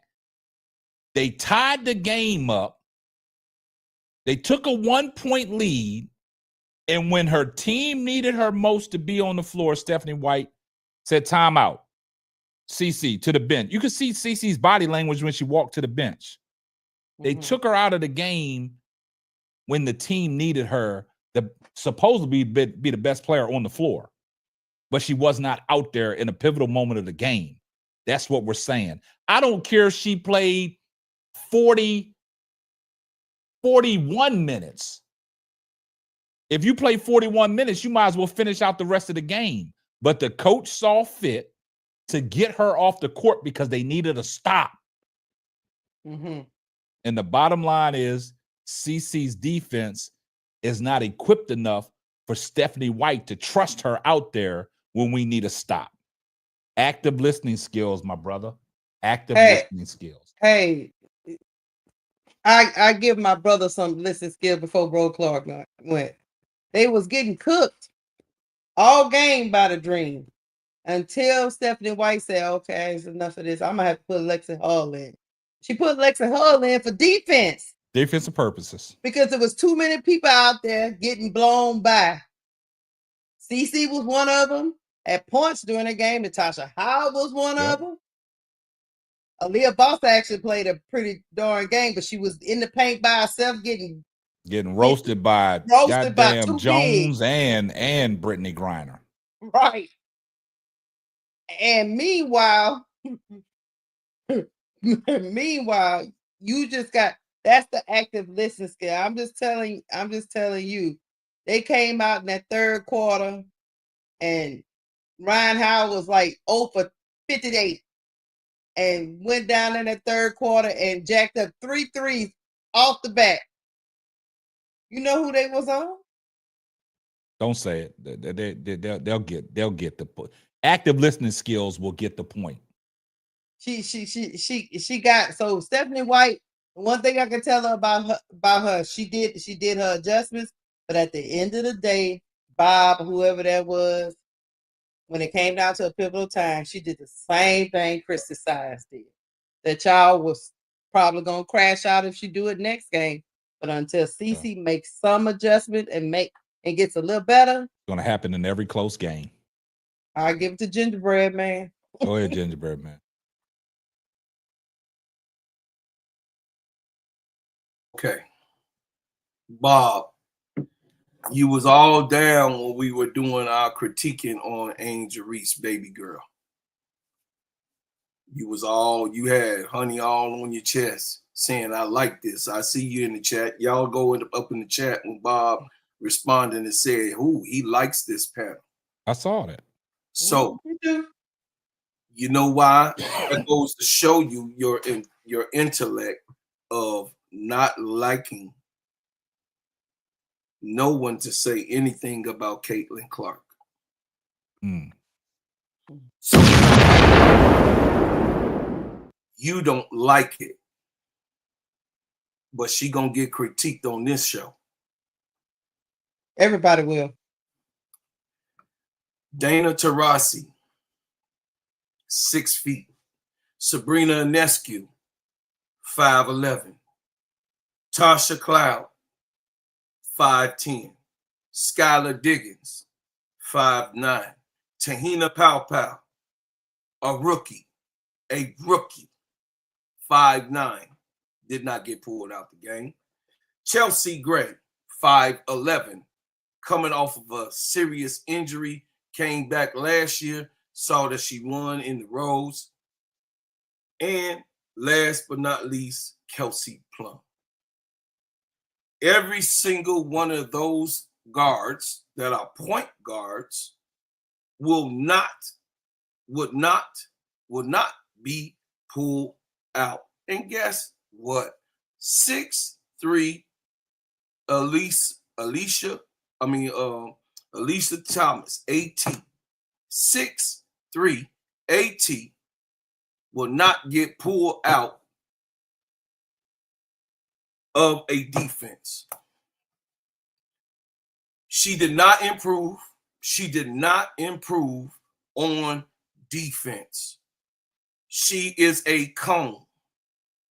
She is a liability to any team that she will go to, if it's the Fever or any of the other 12 teams. She has to work on sliding her feet and putting her hands and reading the shoulders of the dribbling opponent. See that coach, Stephanie White? She was a dog. She could play defense. She was very violent. Her coach. So her coach knows. See, I know the history of the game. And I went over the year. I told KSAP that the whole year I'll be studying and trying to bring historic lessons more on the woman's side than any. I'm not capping T. Camilla. I'm not capping. CC is a liability. How am I capping? CC is a liability on defense. She cannot. So you saying that Caitlyn Clark, T. Camilla, can play defense? Is that what I'm capping on? Because that's my point. That's what your uncle capping on? Go ahead, get the money. I'm finna finish real quick. Shout out to Reddick Milky Way for the $10 super chat. Here comes the money.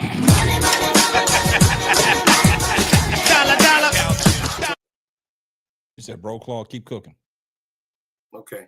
I'm saying Stephanie White. I said Stephanie White was not going to get pulled out of a game in her I watched. Yeah, she wasn't a great player. I'm just saying this to say, T. Camilla, how bad. I brought up her own coach to show you how bad Caitlyn Clark is. She's a bad defensive player. On offense, what we see again, she throws the ball away. What we see again, nothing has changed. They talking about how she's grown. She's still getting ripped. Howard didn't. Y'all saw she got stripped by Howard. Y'all saw she got stripped by Tahina. Y'all saw that she had 3 steals that was 3 balls that was taken from her in that dream game. Taken. Like, give me that. I'll take that and I'm finna eat it and you go take it from you. And you go and cry to the referee and tell them what an awful call that they didn't make. She has to get better on defense. She has to get better in her court decisions. You are not, see, they give her credit about having court abilities, about how she can have good readings. Good readings don't make you have 274 turnovers.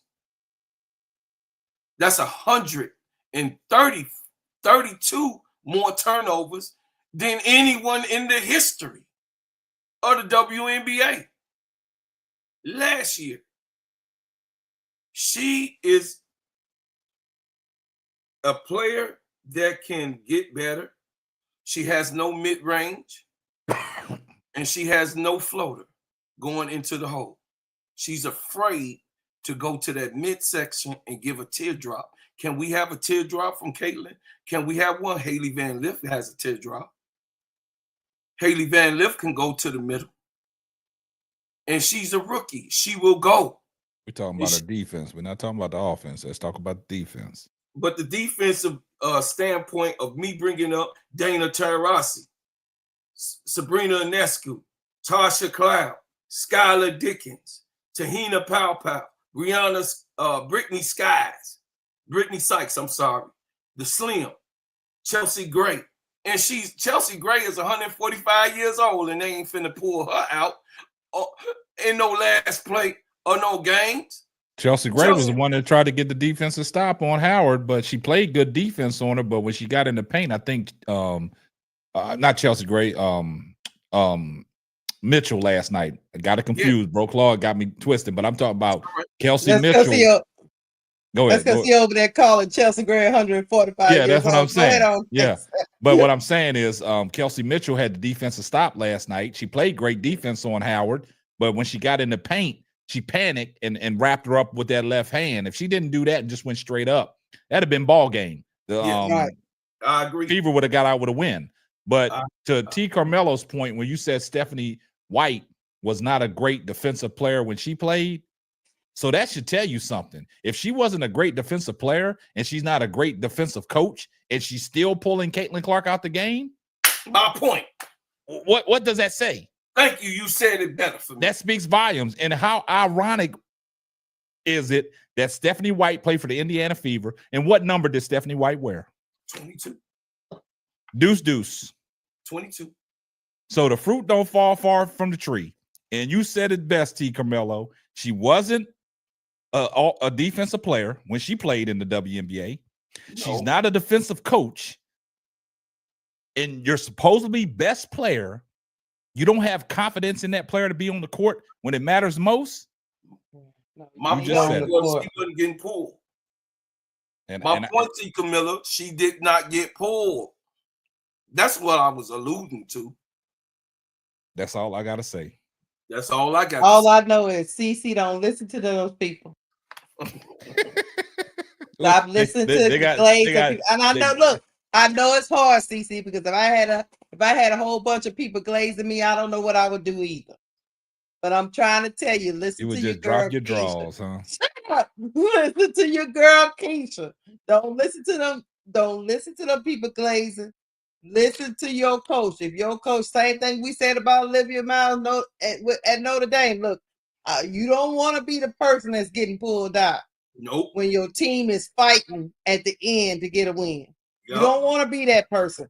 Not if you want to be great. Now you can be a really good player. You can be in a lot of record books, because I'm pretty sure Luka gonna be in a lot of them. Mm-hmm. But will he he not be better than great? Shaq. But see, this is the problem, Keisha. The media and people that like CC don't give her a fair critique. That's why I told her don't listen to them. Don't they stands too. Don't listen to none of them, CC. Stephanie White telling you the truth. Sage, I'm pretty sure that was a conversation that was had before the season started. Look, baby girl, if it get tight, certain situations, I'm gonna have to pull you out. I see what you got. It's not there. I'm letting you know off top. You know, we get in that situation, you gotta come out. Until I see something allegedly. Until something different. You don't want listen. At least listen to your coach. Don't listen to the stands. Don't listen to the media. Don't listen to Bob. Don't listen to none of that foolishness. You should never be off the floor when your team is trying to secure a win and you are up or down 1 point. They Kurt Blanco need you, said CC. Stephanie would have pulled her own self out the game. Well, I So see that just like T. Carmella brought up something very important. If y'all missed it in the chat about Stephanie White, I like Stephanie White as a coach. I like her because she knows the game of basketball. Mm-hmm. I've watched her call NBA games. She knows what she's talking about. Mm-hmm. And what you said, T. Carmelo, it speaks volumes. Because when Stephanie White did play in the WNBA, when she played for the Fever, she wasn't a defensive player. So when you're not a defensive player and you see the same attributes in yourself as you see in a player that you're coaching, that speaks volumes. She got her off the floor when it meaned the most. You say, I can't win with you. I can't win in a one possession game and you're on the floor. I can't. And K-Stat, no, I want to let y'all know in the chat. Look, nobody's saying that Stephanie White is this great defensive coach. I'm telling you, she know what defense look like, though. Yeah, because she didn't play She's defense a competent coach to know that look, this ain't it. Because she had a defensive team. She know what it looked like. Yeah. And y'all got to give her a little credit. No, she got that Sun team ready to roll, and Keisha, they hung their hat on defense. Keisha, this is what I'm saying. I'm giving Stephanie White her kudos. Yeah. It's the Indiana Fever fans that crashed out when they lost the game trying to throw Stephanie White under the bus. They try to throw her under the bus. They talking about get rid of DeWanna Bonner, get rid of Howard. It's like, what are we doing here? We 2 games into the WNBA. And we got to relive this movie that we was watching last year with Christy Sides. That's all I'm saying. The enemy rapper. Don't do it. Don't do it. And look, I'm echoing what everybody told me. Somebody told me. And if they lied, they told it. Somebody told me that Miss Stephanie White was gonna she's a defensive guru. She was gonna get Caitlyn straight, and she was gonna be able to do her thing and bring a defensive identity. Somebody told me that Christy Sides, even though she was supposed to be known for defense too, somebody told me she wasn't a good defensive coach. Matter of fact, they told me she was a horrible coach. That's what they say. Horrible. I'm finna give the. That's what they told me. They said they was bringing Stephanie White there. I'm finna give Duvall the mic. I just want to say the enemy rapper. If defense was so important, why did they lose with CC off the floor? Because they missed free throws. Defense wins games. Rebounds wins championships. And if you don't know that, you don't know basketball, and you keep on watching then, young buck. You go ahead, Pat Riley, and every great Phil Jackson, every single coach you can go down that's in the Hall of Fame says defense wins games. Bro, Claude, they gave up wins championships. They gave up 31 points in one quarter. Duval, could you help me, Duval? First quarter. Go ahead, Duval. Get it back in here. This is why dweebs and dorks and fancy nerds ruin sports, because they just care about the circus that is Caitlyn Clark, but they don't care about her becoming a complete player. Right. And like I said again, she's not going to win a championship if she don't have the commitment to play defense, if she don't have the commitment to be an on-ball defender. And I hate to bring Angel back in this equation, but that would make Angel a game changer. When I could stick her on your best player and that best player no longer the best player that day, that will help you win championship a lot faster than anything that CC could ever do as a basketball player. Don't let these fanboys and these 2K playing streamers tell y'all that her hitting these, like I said, Harlem Globetrotter threes is going to win her a championship, because it's not. No. It's not going to do that. Because at the end of the day, you got to play defense. If your best player don't care about defense, how I can expect everybody else to play defense? Why would I expect everybody else to play defense? Your best player don't care about defense. Hold on, Duval. Let me tell you this. You know why DeWanna Bonner wasn't out there? Because she was getting cooked. Yeah. If it didn't matter, why didn't she just leave DeWanna Hall of Fame Bonner out there? Y'all actually answer me that in the chat. Since it's all offense, why they just didn't leave her out there? See, look. Let me say something. It's funny. Y'all have been down by 50 by the end of it, but why didn't y'all just leave DeWanna Bonner out there? Why y'all bring in Lexi Hall if it didn't matter? Yeah, you know what's funny, Keisha? I didn't mean to cut you off, man. See, when we talking basketball, just letting y'all know what we would like to see from a player to get better and all this stuff like this, and giving a fair assessment and a critique on certain players, because when we, like Bro Claude said, he watched the chat. When we was talking about Angel Reese, everybody, and we was critiquing her when me and Bro Claude said that she can't get her own shot. Oh, everybody was loving that shit. They were loving it. They were loving what me and Bro Claude was saying. As soon as we start talking about CC on what we think she needs to do to be a better defensive player, and she was taken off the court, everybody gets their panties in a bunch. Now you got people coming in the chat talking about the three idiots. Like, I can't make this stuff up. I really can't make this stuff up, man. Well, you know what? Hey, Seth, this is what it is. They ain't got us. You know, when they starting five getting cooked, Stephanie White, you heard it from me. You get a pass because your people in the chat said defense don't matter. So you just stay with the five with the offense. You don't make no adjustments because you don't need no defense. They say you can outscore everybody in the league. Just keep that starting five out there. This is where we're gonna get them, Keisha. I got a question. What do y'all want us to say about Caitlyn Clark? I don't call her CC. The real CC is Kennedy Carter. I call her Caitlyn Clark. I call her CC. So what y'all want us to say about Caitlyn Clark that won't piss y'all off? I just got a question for the chat. Like all y'all Indiana Fever fans and Caitlyn Clark fans that are over here listening, what do we need to say about Caitlyn Clark? Except you don't get it. You got to glaze. You know how to glaze. You know, you got that honey waiting. Yeah, you know, we got my man. Hold on, let me get my man Ronnie repass. Here comes the money. Money, money, money, money.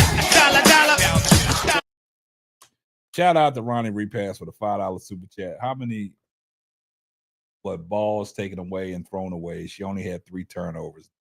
I agree with you, Ronnie. Yeah. I was okay with her turnovers this game. If she can keep them under 3, she go past 5, I'm looking at a side eye. Ronnie, that wasn't to you, Ronnie. That wasn't to even you, if she- Ronnie. that Ronnie, you wasn't- cool Even if with she us. go past 4, I start cringing. But But- 3 is good for her. 3 is actually good for her. She got the ball taken away those 2 times, and then I said she threw the ball away 1 time. All I right, only mentioned 3 different turnovers. let me ask Bob a question. Bob, the phone lines is open, man. I got the phone lines open. The call-in number is scrolling at the bottom of the screen. Bob, pick up your phone and give us a call, man. You said talk about her assists. All I know is this. Hold on, K-Sap. Hold on. The big 3 was in double, quadruple digits. 22, I think, 27, and 26 points. Yep. And you still lose. Y'all Why? delusional. Y'all delusional. You know why? Because you Hold on. couldn't stop the other team. Lulu. You're on the line with the full court trio. Who we got? Hey. What's going on? Hey. I'm watching you guys, man. This is Dale. I'm watching y'all, man. Who's this? Keisha running her mouth right now. I couldn't hear you. Who'd you say this was? Dale, man. Dale. Oh, what's Yeah, up, I brother need Keisha Dale? to be quiet, man.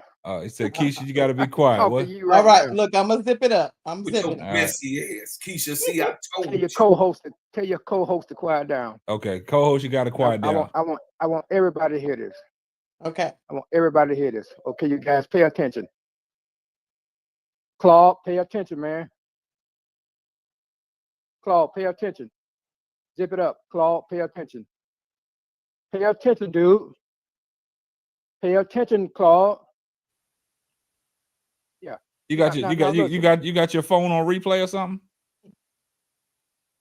No, I'm just had my TV up. Okay. Okay. Listen. See, I give everybody props in the WNBA. I don't care what color they are, black, white, red, green, yellow. I give everybody props. But I seem to see you guys, you point out the negatives of Caitlyn Clark. Oh my goodness. She's a hell of a player. Here we go. I know she needs a defense, but you go for the negative first. Now you can't say, look, she just broke the other record the other night. Better to Ty Vandersloot for it. What? Hold on. Let me ask you a question, Dale. 2010. Let me ask you a question. What does that got to do with anything when we only speaking on what we want to see her do to get better? No, I've watched you guys before, and you go for the negative. Now you never give her any props. You guys are glazing on Paige Bakers because she's a white lesbian. And so you're excuse me. Yes, you are. Dale, you can't use Dale, hold up. You can't use that. Dale, you got to. Hey, Dale, you got to cut that out, or I'm gonna have to end the call. We can't talk about this racist stuff no more. Y'all we can't. Black racist, man. All right. Hey, look, I got to let you go. Dale, we can't do that. We've been in trouble by this racist stuff. We can't do that. Dale, and walk it like I talk it. Talking about, we wouldn't even walk talk it like about I talk race. it. You can get up out of here. Dale. Y'all bring up race more than us, man. We can't do that no more. Dale. This is for Dale. I can't even believe he came up here and started that. No. Well, I talked about. Hold on before you say that, bro, Claude. Just one thing. I mean, Angel Reese had a record the other night. We didn't say nothing about that. We was critiquing her game. We critiquing her game, and everybody loves that. We went straight for the negative about she can't create her own shot and she can't do this. And walk it like I talk it. This is my platform, and this is not going to happen on this platform no more. Nope. This stuff that people call up and say and things in the chat has got us in trouble. We're not talking about no race. We can't talk about racist stuff no more. And if you understand, we have went away from that. That is the thing that has got my platform in trouble. And y'all don't have to deal with it. So walk it like I talk it. For your comments to be coming in there talking about freedom of speech, go to somebody else's channel because it's not happening over this channel no more. You don't know how YouTube works. What does racist mean? Nah, bro Claude, No, we're not getting into don't that. do that, bro Claude. Get that We're off not of there. doing it. Don't do that. No, we Bro talking Claude, basketball. cut that off, man. Cut that off. I cut it off. Yeah, we're not talking about that. We're talking about basketball. Here's my the only when you can't win an argument, KSAP, then the next it's like on auto, it's like on repeat. We're gonna start talking about race. We wasn't even talking about that. We was talking basketball. If you can't talk basketball, nobody was talking about that other thing. This ain't Roland Martin. We wasn't talking about that. Hey, listen.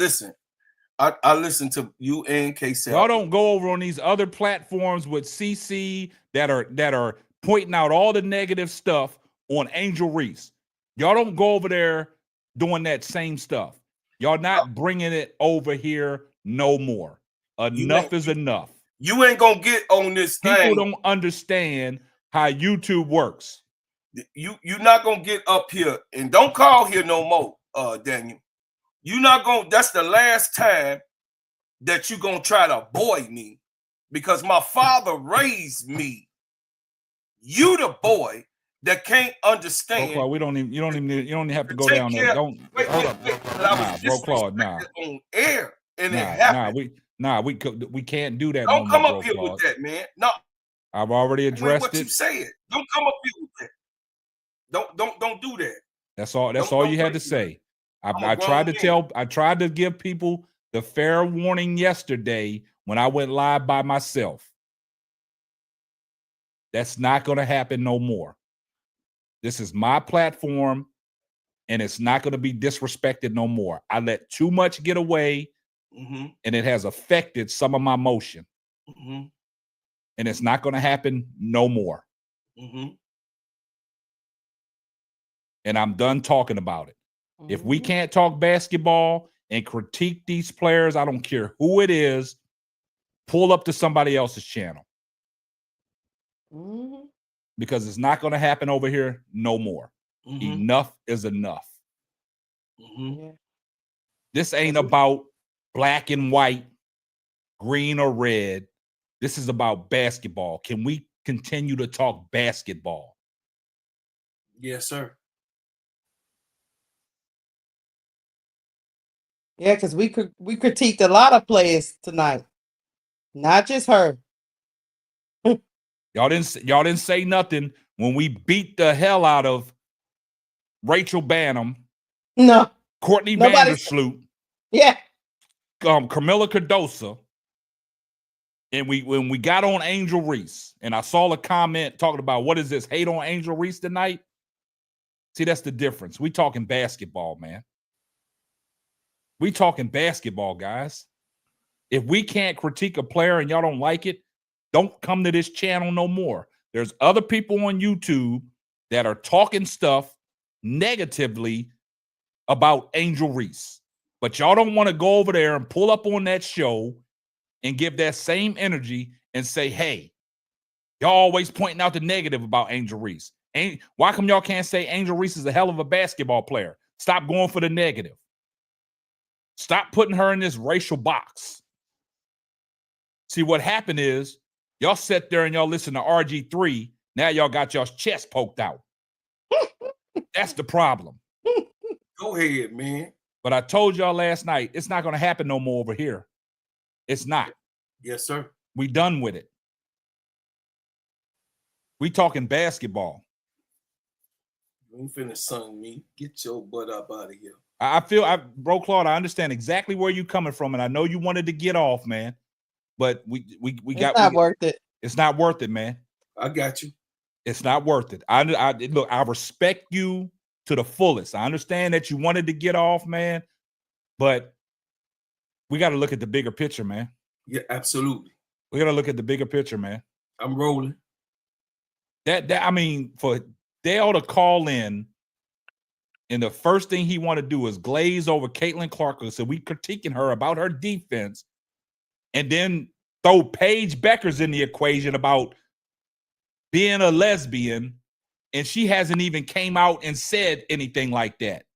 No. We can't do that. And what does that have to do with basketball? Nothing. Unbelievable. Yeah, I mean, just to attack that, Dale, that was an attack on that young lady. Yeah, And me. Because we like Paige Beckers as a player, and we have critiqued her. Hell, me and Bro Claude did a crash out one time. Ben G remembers about that her. voice. Ben G about her- remembers that yeah, voice, Adele. He remembers that. Ben G, I'm glad you pointed that out because he's been up on him before telling Bro Claude to be quiet and all that. So disrespectful, man. See, people critique Paige, Yeah. Enrique, we give them all the business. Where was you at the other night when we was giving Enrique Umbawale the business because she didn't show up to help Paige Beckers? Yeah, where was she? All y'all want to do is come around here when we say something about CC and y'all want to crash out on us. Mhm. That's all it is. I don't know who sent y'all over here to do that. I don't know who sent y'all to be disruptive over here, but it's going to stop. See, a lot of people, they think they can just come up on YouTube and say anything and get away with it. They don't understand the YouTube regulations. YouTube is a business, $1 billion business. And when you're working for YouTube, YouTube can shut you down at any minute. They can dismantle your platform. Everything that you built, they can dismantle. Y'all don't have to deal with the emails and the things that we get behind closed doors. Y'all don't have to deal with that. Right. Y'all just think y'all can just come up in the chat and say any racist thing that y'all want to say. That's why people don't understand when people drop podcasts and these videos and y'all post comments and y'all get mad at the host of the show because you think the host of the show is blocking your comments. No, YouTube is putting your comments in timeout. YouTube is not letting that stuff go through. Thank you, Ronnie. There go Ronnie again. Hey, shout out to Ronnie for the $2 super chat. Here comes the money. Money, money, money. Dollar, dollar. But guess what? We off of it because I don't let people steal my piece. I just move on from. I know they be hating. They be hating because I'll be acting like I don't care. I really don't care. Moderators. I don't know whose chat Bob is in, but get him out of here. Blocking. Get him out of here. Get him out of here. Which Bob? It's two of them. No, that Bob, paranoid. He talk about KSAP. How about get the basketball and stop complaining? I'm not complaining. I'm giving you truth serum. Get him out of here. Block City. Shout out to my guy, Sportsway with Dre Day podcast. Anybody can get it. No one is beyond talked about. Long as it's strictly basketball. Totally agree. And that's what they fail to realize, Dre. When we talking basketball and critiquing these people, you got people call in and want to do this racist stuff and why y'all always giving CC a hard time? Why y'all never talk about she's a great player? Nah, I'm not doing nothing to fit your narrative. I'm talking basketball. In order for CC to get better, cut down on the turnovers and start playing some defense. Bottom line. CC is held to a higher standard because she is like LeBron. When they come in the game and have that much hype, and it's supposed to be what LeBron was supposed to be, the chosen one. Yeah. You get graded on a different curve. She not a role player. She want to be great. In order to be great, she got to fix these things. We not critiquing CC like she's somebody on the bench, third stringer. We're critiquing her like a franchise player. Just like we critique Angel Reese or whoever, Enrique. We critiqued her the other night. But that's what I'm saying, Keisha. Where was that energy when we Where's that energy when we critiquing these other players, man? When we talking about these other players are downright doo-doo. Like, where's the energy at then, man? K-Sap, man, let's be real. Those other players don't matter. That's why they don't care about the critiques of those other I people. got you. I got you. So let's be honest.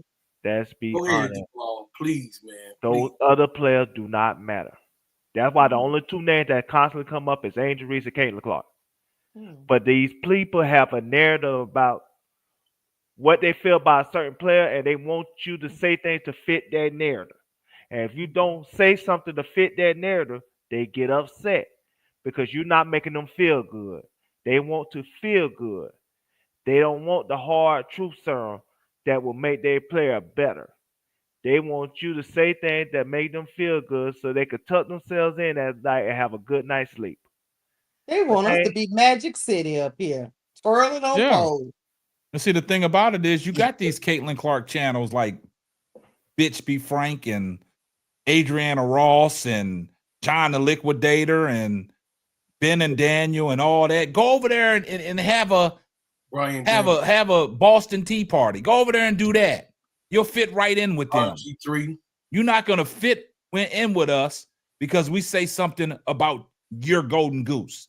Let's stop that, please. I don't want to have to go through that again this year talking about the WNBA.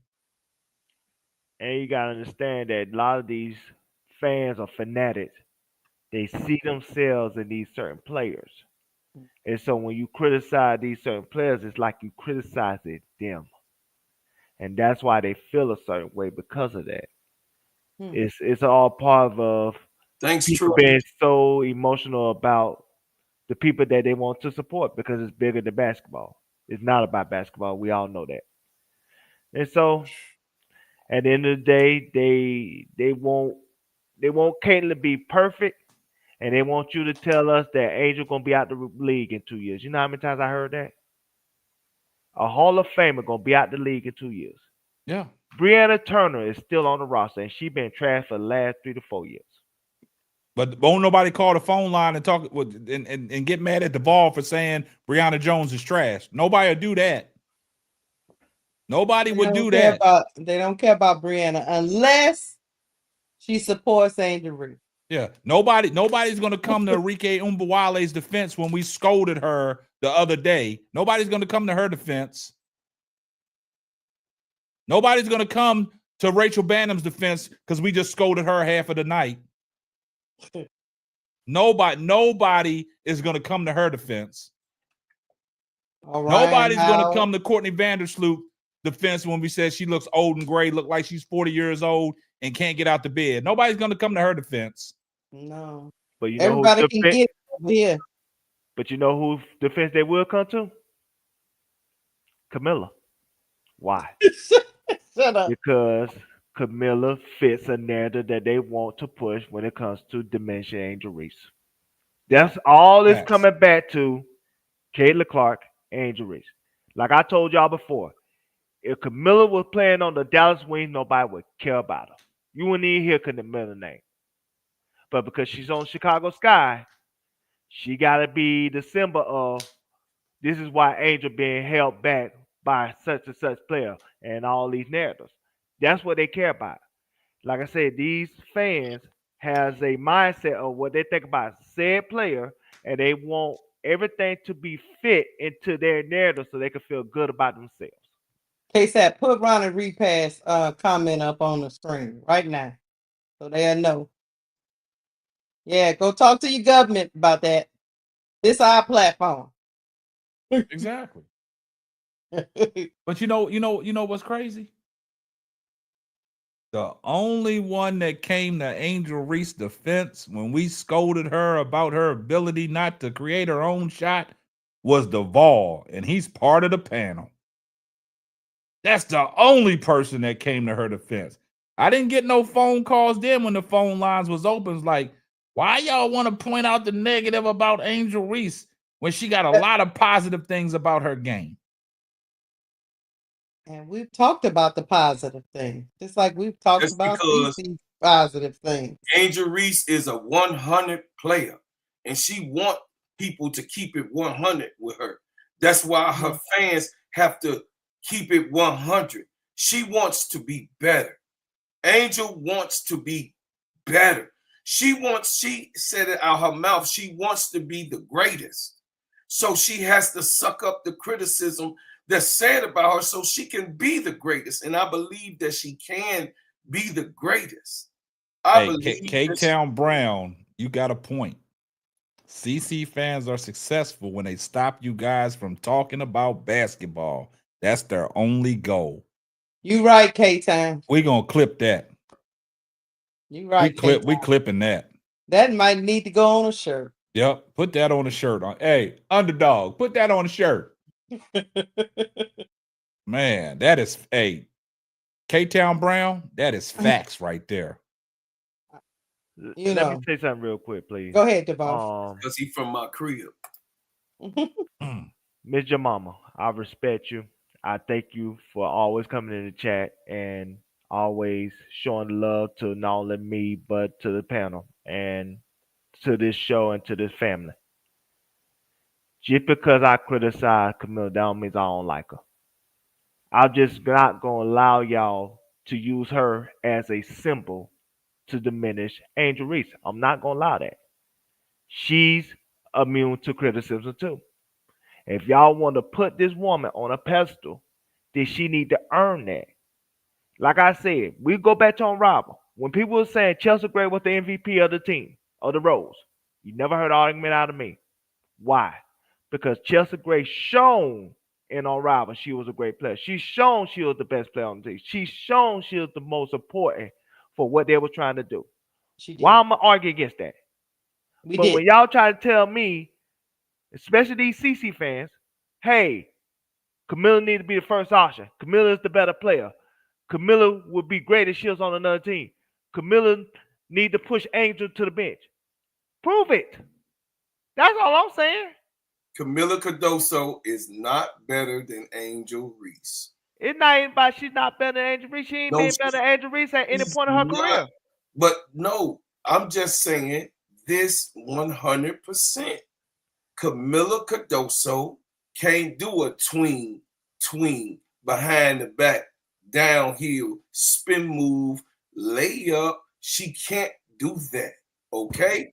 So it's a difference. And that's the only thing that I was saying earlier with our guards and what they can do.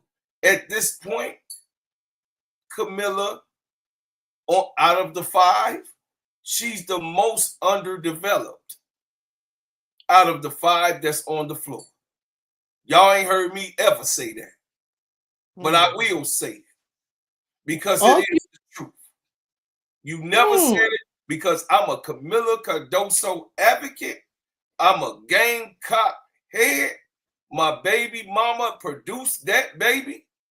And I'm telling y'all, out of the starting 5 that we have on the floor. You talking about Dawn Staley? Of course, man, don't say he said out of the baby mama. Say Dawn Staley. He said out of the starting 5, she's the most underdeveloped. I can't believe my ear. Come on, keep cooking. Okay. Like I told y'all before. So what I'm saying is, do she have a high ceiling? Yes, Camilla has a high ceiling. Do she need critiquing? Yes, Camilla needs critiquing. Not destructive, but constructive criticism. Do she need to be more of a dog that she can be? Yes. My answer is yes. But I still would not say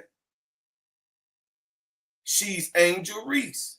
She's not Angel Reese. She's Camilla Cardoso. So Camilla Cardoso, what we're waiting on you, baby girl, is to make the name for yourself. Like I said in my soliloquy earlier, everyone on this team, outside of Angel Reese, Ariel Atkins, and Courtney Vandersloot, has to live up to their identity. And I'm done. I got a question for the chat before you go, Devon. 12 starting centers in 13 now, right? 13 teams? Yes. 13 starting centers in the WNBA. Is Camilla in your top 5, chat?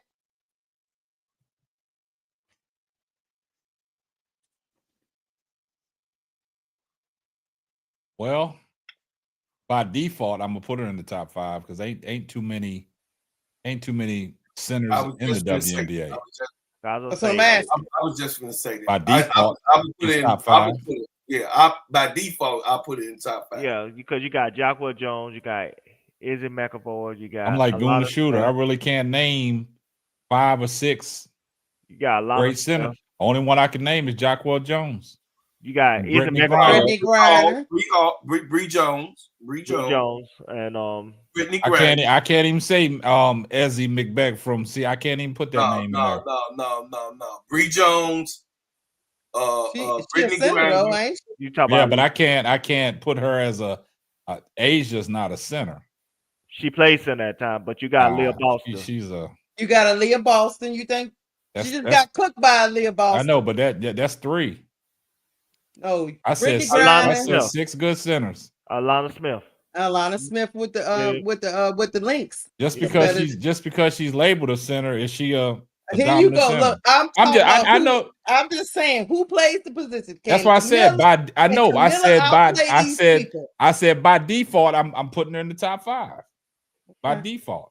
So you would take her right now over Alana Smith. Oh yeah, I'll take her. And see, this is my thing. And I'll take her. I'll take her. Even with this Angel Reese situation, nobody wouldn't complain when I was cooking Angel Reese behind when she was in that preseason game before the regular season. The ball. I already alluded to all that. That's what I'm saying. I don't like that. I don't like my character being assassinated when it comes to. I'm fair. I'm a person. I watch the film. I study the film. I study the players, and I give y'all micro critique based on how I feel about said player, based on the film that I watch. Is Angel a flawed player? Yes, she is. Mm-hmm. But it's hard for me to criticize Angel like you want me to criticize Camilla or anybody else when this woman is not only good at multiple things, she's undersized. What's she doing? Yeah, at multiple things. She's the best to ever do it at rebound. The best to ever do it. But they won't point to that, Duvall. That's the point that I'm trying to make. And when it comes to defense, she's a top 5 best defender in basketball. Well, you preaching to the choir now, man. I can make an argument she's the top 5 best running the floor. Duvall. Center in basketball. Duvall, you talking to hear yourself talk, man. People don't want to hear that, man. They don't want to hear that. That's the point that I'm trying to make. Because everything that the caller said, we pointing out the negative about a player and not saying how great this player is. But that's the same thing that these people do on these other platforms, is always point out the negative about said player, about layups and this and that, the looks of this person, the way this person runs. They point out all the negative, but don't give her the praise for all the great things that she does on a basketball court. They don't do that. Just like Keisha said the other night, she came the fastest person in WNBA history with 450 and 450. But we didn't even talk about that. We didn't even touch on that. No. But we sitting here talking about basketball on what Stephanie White did to said player when it was winning time. And we talked about defensive liabilities and defensive inefficiencies. But now we get people call up with this racial banter and this LGBTQ stuff. Let's see who we got. See if we got the hang up again. You're on the line with the 4-Court Trio. Who we got? What's going on, y'all? So I know that the focus right now is on the topic though at hand, but I just did notice something as I was watching. Hold on, Wody. Hold on one second. Wody, hold on for 1 second, please. Let me get this. Okay.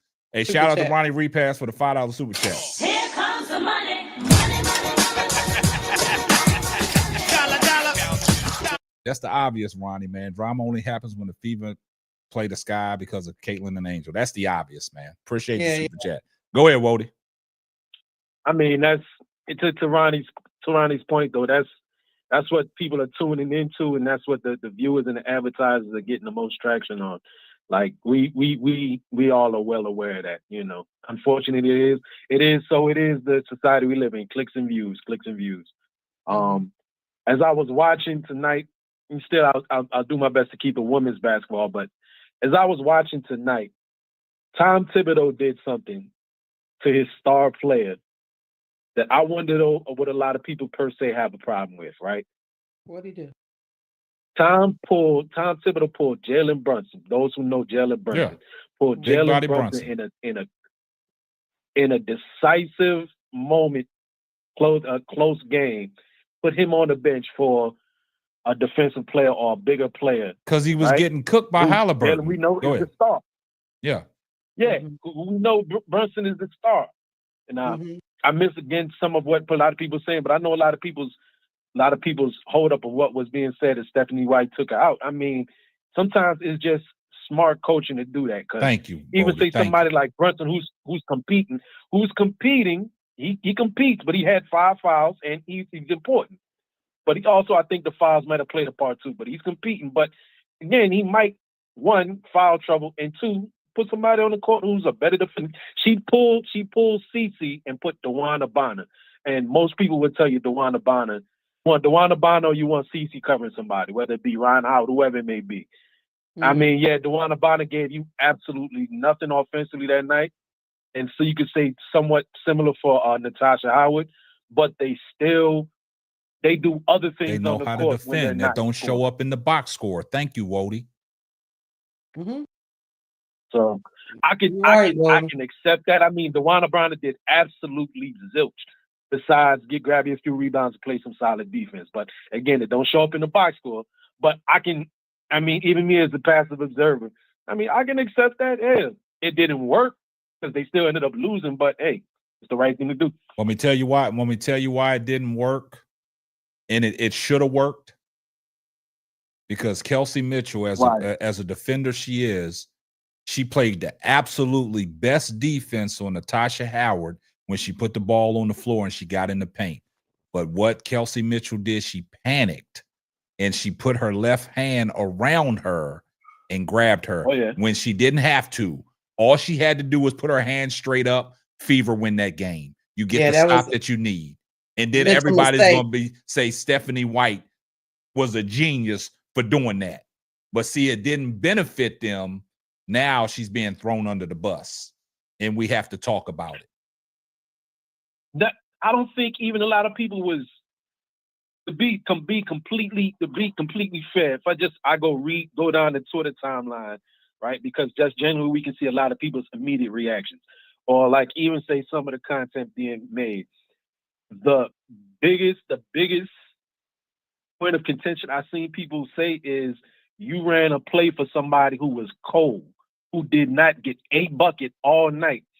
And then I think Stephanie's response was the play actually was supposed to go to Aaliyah Boston, but it ended up in Natasha Howard's hand. But the way that the play was ran and the lob ended up in Natasha Howard's hand, probably she was the second option on it. Most people was looking like Natasha Howard was off all night. Why put her in that position to try to score on non-penalty? I got you on that, Wody, but I want you to do me a favor. I got a homework assignment for you. I want you to do me a favor. I just want you to go over there to No Next platform. He did a video about it, right? I just want you to go in there and I don't know who that is. Who is No Next? John the Liquidator. Oh, okay. I just want you to go over there and look at the video he dropped. I just want you to go over there and look at the video he dropped about Stephanie White trying to compare her to Christy Sides. And I just want you to look at his comment section. And then you come back and you let me know. That's what I want you to do. Did they go in? They went in on Stephanie White. They went on Stephanie White. They turned it back on DeWanna Bonner and Natasha Howard. God damn. Game 2? God. Yeah, only in game 2. They crashed out. You know, I say this too, which I think it was kind of funny. It was a little bit funny, but I mean, I guess you got to have thick skin, right? Because again, we'll just be honest. There's the extremities on in both fan bases can be funny at times and then sometimes disappointing. There was a comment made that people were being disrespectful to Natasha Howard, right? And I understand when it comes to fans like you right now, how the Knicks are cooking Tom Thibodeau and them, like they're cooking Tibbs right now online. Talking about Tibbs is stupid. Why you ran that play? Mitchell Robinson should have been gone. So on and so forth. Whatever, right? that you get cooked, online when the fans is heated. People are going on Natasha Howard's profile, and like how you can put an emoji as a reaction. Mm-hmm. People are putting the Chinese flag as an emoji reaction. Oh, Now Lord. it's cold. I get what they're trying to say. In a way, it's funny, but I don't understand how people would take that. Or this lady named Kimberly, don't know what her profile name, but some lady named Kimberly. I don't know who she's affiliated with, who she's a fan of. She posted a screenshot of Natasha Howard's stat line and said, "Welcome back, Nalissa Smith." And that was the comment that made Natasha Howard's wife respond, saying, "Y'all not gonna play with my wife." Yeah. The wife got involved. Yeah, and she responded to that. Now, where does the racial come in from that? When it was a black woman that said it, I don't know. That's why I said, like, people be reaching a little bit too hard. You're gonna throw your shoulder out of socket. But I mean, I did find it kind of funny with the Chinese flag one. I don't know. Some people might not like it. I thought that was kind of funny. Like, oh, I see what y'all doing. But anyway. Man, I appreciate the call. I appreciate the call, Wody. Hey, can I address We got another call. Now we got another caller coming in. You're on the line with the Full Court Trio. Who we got? Man, I appreciate the call, Wody. Hey, can I address Hello? Turn your You background gotta turn. down. You gotta turn your background down. You gotta turn us down, baby. Hello? Hey, this UK Tap. Yeah, what's up? Hey man, what's going on, man? Shout out to you, Keisha, and bro Claude. Hey, what's up? Who we I got? gotta turn my TV down. Yeah, you gotta turn your just a TV little down. bit. Hey, he Got act all like I'm kinds of invisible. feedback. Rock He it act up, like I'm invisible, boss. He ain't even recognize me. How you Duval. don't come in the house and speak to everybody except for me? Duval. Yeah, I I am just the want to mess talent, with bro Duval. Claude for a minute. I know he got a lot of things going on. You in the acting business now, baby? baby, you already know. Look, hey, when you born There a he star, go. when you born a star, they gonna know you a star, baby. He just asked you a simple question, bro, Claude, and you gave him all that. Go ahead, caller. You know where I'm coming from. Now let the caller let the caller get off what he got to get off. What's up, caller? I just love the show, man. I just call and mess with y'all and everything. And I got to give you a shout out to K-Sap for getting everything straight on that negativity about all this racism and all that. It ain't never been nothing about that. We just been talking basketball, and I'm from LSU, you know what I'm saying? I'm from Louisiana. Oh, son. shout out, And, shout out. That's my boy. Then. Hey, what's up, Keisha? What's up, homegirl? What's up? I spell your name wrong every now and then. I put up in the chat. Yeah. But anyway, though, man, I love the show. Everything good, everything positive. Keep it like that. You understand what I'm saying? Keep it like that, baby. That's all good. I appreciate you. And you Indiana fans, I mean, when they won the first game against my girl Sky and everything, they were supposed to be the champions when they won that. And the point I'm making is Chicago Sky, Atlanta Dream, where they picked to finish? 9th, 10th in the league? Yeah. But Indiana got beat by them, so they're not really that good. That's about all I got to say. All right. I appreciate the call. I'm Man, with you. What I All want to know, All what I wanted to address was, baby Tulip, baby, you put Izzy there. See, I'm facts over feelings. Izzy Maglamore, her best scoring game last year was 30 points, 13 rebounds. That was it. Camila Cardoso, her best scoring game was 33 points, 9 rebounds in that game, and 2 assists and 1 block in her best game. For the season, Camila Cardoso averaged 7 points, 7 rebounds, 2 assists. Izzy McLemore, 4.5 points, 8 rebounds, and 2 assists. Who's better? Numbers don't lie. Numbers don't lie. So don't put Izzy. Don't do that. That's emotional, baby Tulip. Numbers don't lie. So she was not, for as the numbers was concerned, better or had a better year than Camila Cardoso had a half season. a half season on record and was better than Izzy McLemore. So I rest. Man, this is man, this is I don't even know. I don't even know what to say, Get man. the money. Get the money case out. Oh, they have money? I don't see nothing. Ronnie repass. Drama. Yeah, we already got only. that. We already got that. Okay. Yeah, we did that on. Man. Oh. So that's all I was saying. We facts over feelings, and I understand that. No, she didn't listen. I'm looking at Google is your best friend, and the ESPN log said that she averaged 4.5 points. Right here. Who? Izzy? Izzy. Izzy or Izzy? Izzy McLemore. Okay. Izzy McLemore. Izzy, yeah. McLemore. So it's all right. She said Izzy averaged 12. Let me see. Yeah, I'm about to say she had a good year last year. Yeah, she did have a good year. Izzy McLemore averaged on Seattle Storm. You sure you weren't looking at Isabel Harrison? No. Ain't nobody gonna call up and defend Isabel Harrison. Izzy McLemore averaged 4.5 points, 8 rebounds, 2.5 assists, and 0 steals per game. That's a damn lie. No, it's on ESPN. Come on, man. 4.5 points a game. Come on, man. Come on. Listen, I'm not this year or last year. That was last. Wait a minute. That Hold can't on. be right. That might be last year. Hold on. Let me go. That's what you talking about last year. No, I think Claude talking about this year. Yeah, that's what I'm saying. That can't be right. Hold on. Last year. You might right. Hold on. Give me a second.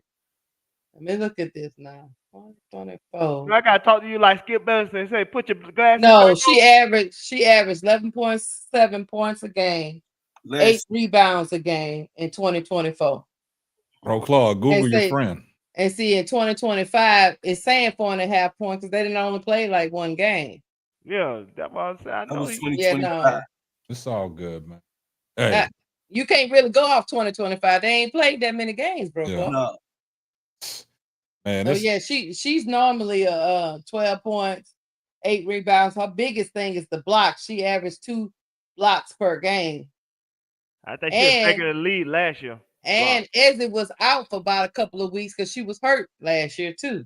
Camila Cardoso is notched down for a half of season. Man, that's just we passed that, man. We passed that. We ain't even gonna get off into stats. We ain't even gonna get off into that, man. I just but if it was me, I think Izzy is a little bit is better. But that's just me. No. Izzy should have been an all-star last year. Who? But bottom line is, if Caitlyn want to maximize her potential, if she want to maximize her potential, she can't just feel like offense is the only thing that's gonna get her to the promised land. Mm-hmm. She have to play defense. She don't have to be a great defender. She only have to be a good defender. Don't say that, Duvall. The phone line's gonna start blowing up. Don't say that, man. She just gotta be a capable defender. She gotta be an average defender. Don't say that, man. I'm gonna start being a. I'm gonna start being. Who are we talking about? Camilla? No, you talking about Caitlyn? Oh, Caitlyn. Okay. I'm sorry. I didn't know what you were talking about. We gonna start being comedians on this damn show. You gonna start doing stand up? We're gonna start doing stand up comedy. Because I just don't understand, man. I really don't understand that. Why is all the confusion over here with us? We ain't even past Caitlyn Clark. Yeah, a whole hour and 30 minutes. Well, she was our last topic anyway. Yeah. But this is what I'm saying, people. I just want y'all to understand in the chat, man. There's other channels that say everything great about Caitlyn Clark. They say everything good about Caitlyn Clark. Say she's the greatest thing next to sliced bread. Do you see me, Bro Claude, Keisha, or Duvall go in their chat and call up, if they let us call up, and cause any confusion on their chat. We No. let them say what they want to say over there, and we'll debunk it. But we don't roll up on nobody's chat and be disrespectful to nobody's chat. We don't go over there with no racist stuff. We don't go over there, you know, talking about the LGBT community and things like that. It seems like all this stuff happens over here on this channel, and I don't know why. I do. Like they said, when the devil's busy, he's busy. And all we can do to ask the Lord is to be a fence. Hey, Aunt Dix, it's called Lulu. Because the crazy thing about it is, I think we give the most honest and fair assessment about every player. And nobody wants to shade us when we talk about any other player. But as soon as we mention number 22, all hell breaks loose. Ooh, boy. We can say Caitlyn Clark got on some fake Kobe's. And y'all gonna come for our head. Not the fake Kobe. But y'all got these other channels over there that say these disingenuous things about Angel Reese. She getting it out of the trunk. And call her all these names. I saw and do all this stuff. But y'all love that. Go ahead, K-Sap, man. Go ahead, brother. But as soon as we say we want to see Caitlyn Clark become a better defensive player to take her game to the next level, and just like Duvall said, you're not going to win nothing if you're not a great two-way player early in your WNBA days. That's right. I can see if this was Caitlyn Clark's 10th year in the WNBA. The offense ain't going to leave you, but the defense going to get a little slow. That's the only way I can see it. But as soon as we make reference to, okay, what y'all thinking CC do to be a better player? I've always came out on record. I love to see CC cut down on the turnovers, what she has done in the first 2 games, because she's only averaging 3. And I like to see her be a better defensive player. But as soon as we talk about that, we get all the needles and the thorns stuck in our neck. We get all the needles and thorns stuck on our neck. But when we over here poo-pooing on these other players, like Duvall said, because they don't matter, y'all sitting back kikiing. I love this. I love but this. I want y'all to know WNBA players, y'all matter to me. Yeah. Hey, shout out to Ronnie Repass. Here comes the money. Money, money, money. Dollar, dollar. Shout out Ronnie Repass for the $2 super chat. You got a point. Actual Fever fans are not YouTube creators. You're absolutely right. They CC fans. Mm-hmm. All these content creators are CC fans, and they protect CC in every way they can. At all costs. Because you see, now Stephanie White is the problem. Yeah, that's the problem. Stephanie. He done froze up like the gingerbread man. Yeah. Oh. Hands in the air. Coaches. Hands up, don't shoot, right? Bro, Claude? Yeah. That's what he was. He was froze just like that. Everybody put their hands up, man. They coming to give us a shakedown. That's what they trying to do. Fingers. They're trying to shake us down. Caitlyn Clark will never be the problem. It will always be everybody else except for her. Because they feel like that's not fair to her either. I really thought reality of the situation. That's Keisha, the reality of the situation. I really thought we was past this year. No, we're not. I thought we could produce a show, talk basketball, give the people what they want, without all this stuff, man. Can I say it, K-Sap? Can I say it? I'm gonna be real discreet with it. Can I say I already know the boundaries? I don't know. What's your discreet? What that mean? Maybe we need to roll that through HR first before we let you Yo, say. messy ass. I was talking to the ASAP. I was talking to the boss. Okay. Boss, I have to say Hmm. what I said before. And I told everybody last year that the call was put in last year.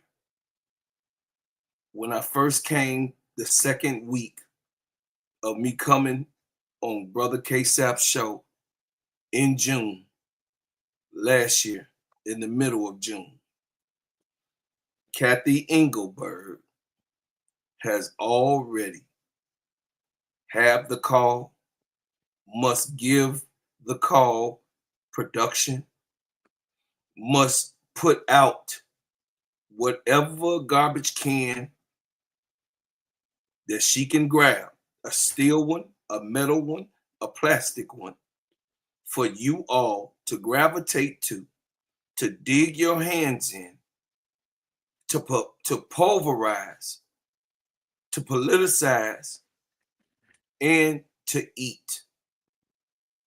This is a created mess. I see you, Jessica X. Assalamu alaikum. I'm getting to my point like my leader. This is garbage that we have to take down because, yes, the Fever fans show up for Caitlyn all over the WNBA. No doubt. No doubt. Yes, Caitlyn Clark people come to the stadium. Yes, Caitlyn Clark fans buy tickets. Yes, but that does not mean that Asia Wilson is the best player. That's what.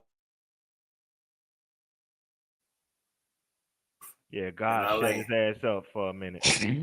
Now I'm gonna say this: Go ahead, Devon. these fans, they have an entitlement when it comes to Caitlyn Clark and how she's getting covered.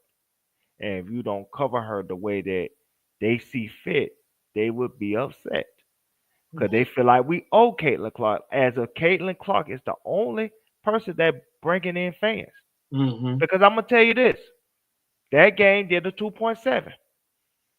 If Angel Reese don't matter, every game that Caitlyn Clark plays should be a 2.7, right? Or better. And it's not going to be. It's not going to even be close. That was a combination of both of them drawing people in. That's what I'm 2.7 saying. So, million but viewers. they'll tell you that Caitlyn Clark matter and nobody else don't, and that's a lie. Because if that's the case, no matter who she play, she could play. You know what I'm saying? The Brazilian team that should do a 2.7 and a 3.1 maximum peak time, but it's not going to do that. Mm-hmm. So we don't owe it to Caitlyn Clark to just only be her cheerleader. We owe it to her to be fair and balanced, just like we owe it to Angel Reese to be fair and balanced. Mm-hmm. We owe it to them to both praise and criticize. Now, I might be more on the praise side of Angel Reese than most because I watched the film and I know what she do at an elite level. And I'm not going to hold her not being efficient on the offensive end against her like other people when I know that was her weakness coming into the league. She still got to develop at that point. So at the end of the day, we still want to critique and be fair to these players. Nobody here is saying Caitlyn Clark is not great. I think she's one of the best in the league. But that don't mean she still can't develop a mid-range. That don't mean she can't watch out on the turnover. That don't mean she can't play a little defense so she could stay in the game at critical moments. She do those things, she will be a champion. She'll be a champion multi times over. I'm not gonna be like these other Caitlyn Clark YouTube channels that already saying she's the GOAT. How? As if Sheriff Swoops don't exist. As if Don Tarase ain't never exist. As if Cynthia Cooper ain't never exist. As if Cynthia didn't even play a ball. Maya Moore. As if And all these other all-time great haven't exist. Yes, Caitlyn Clark is breaking records, but what people not realizing, and what people, this is when people getting into the trick bag. Whew. Caitlyn Clark's style of play makes her numbers more inflated than what it is. Because she's what she is. She's the Steve Nash of the NBA in 2004. When they play that style of play, everybody was playing that traditional back to the basket play at that time.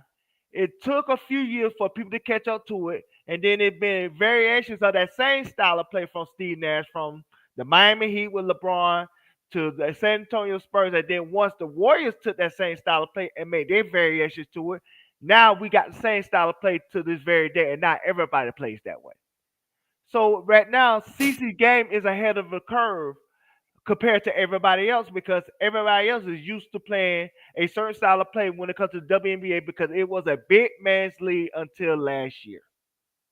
Great So point. now, when the next few years, when the Hannah Doggos and the Juju and like I said, and Tanah Lassens, when all those guards come in and they duplicate that same style of play that Caitlyn Clark is playing, her numbers not gonna be as record breaking like it is now, because now there gonna be more people that could do the same thing. Great point. I got something to say before we get up out of here. Yeah. Can somebody go to Mexico and get the other CC? But she over there making fans and signing tatas and having a good kissing time. kissing on cha-chas. Yeah. Man, that's Can crazy. somebody go over there And bring her tell on them, back to the state. She and needs telling to them come Marina Bowles stateside. ain't no good over there before she get stuck on there, because she look like she having her a good time over there. That lady Hey. ain't see your frogs. Can I ask Jessica X a question? I'm confused, Jessica. I'm confused, man. This is where things are getting a little cloudy for me. That X means something, Jessica, so be careful. Jessica, Yeah. you saying I watched why are it. y'all so obsessed with CC? I'm confused. How are we obsessed with CC? I don't know how long you've been in the chat. She knew, but we talked about CC, her defense, and all her deficiencies and inefficiencies. Because it was the topic of the day. Did you hear the caller call in and try to just fucking belittle us? And you saying we're obsessed with? I'm confused, man. Y'all, I don't know. I'm confused, man. Jessica, clear you. Give know me a what these better people are talking about. understanding on what you're trying to say. Jessica X, call in. You see what the number is, because I would like to talk to you, sister. All I know is somebody go get Kennedy Carter. Hey, I said that on my last chat. Man, look, did y'all see me? I'm confused, Jessica. Somebody called Kennedy. Somebody said Jessica X is walking like I talk. 911. Is that walking like I talk it? You coming in here with fake names and stuff now? I gotta find. Allegedly. I gotta find some tatas. Nah, we ain't going there. We ain't going there, boss man. Yeah. Hey, look, man. Hey, guys. I appreciate everybody in the chat tonight. I appreciate everybody that supported the channel. Hey, if y'all not following the Full Court Trios page, main page, follow that, because we got to start doing exclusive material over there, because this is getting ridiculous, man. Jessica X talking about, do y'all? Now we don't watch basketball. No, we don't watch basketball. This is a hockey channel. We watch Netflix. Hockey. Yeah, Netflix and chill. Yeah. Yeah. But I appreciate everybody in the chat, man. Yeah, that's a made up name, because you can't have that. Hey, listen, we're not giving them all that. No, we're not giving them one thing about us, we don't need CC. Don't disrespect it. Nah, don't come on, man. We don't need to talk about CC to get views. We can talk about anything, because we believe in our talent on this show, on this panel. Yeah. Everybody on this panel has a special talent. And I believe in all of us. So at the end of the day, y'all didn't believe in us, y'all wouldn't be here. So y'all here for a reason. We don't need to talk about CC to get ratings. We don't need to talk about CC to get views. We can talk about anything, anybody, and any subject, and we still will put out a great show. Because at the end of the day, we believe in ourselves, and we believe in what we're talking about. And a lot of us put in the time, effort behind the scenes. Yes. To give y'all the best information that y'all need for y'all to have as a audience because y'all deserve it. Well spoken. That was well spoken, Duvall. Well spoken, man. I still need a taco, Duvall. Yeah, but to entice people back. Man, K-Sap and Chill. That's that. We're gonna turn this channel into called K-Sap and Chill. That what we did. Netflix and Chill, K-Sap and Chill.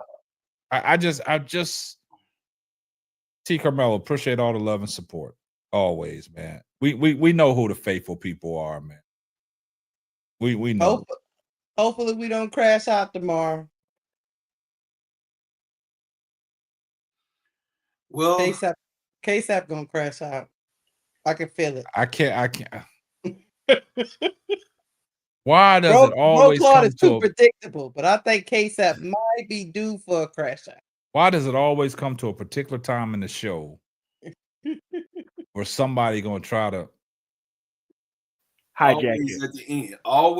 Always at like you said, hijack hijack the plane, man. Trying to hijack the plane. I say it all the time. Yes. You know something, when he called in long time ago, because I didn't know who he was, still don't know who he is. Shut up, bro, Claude.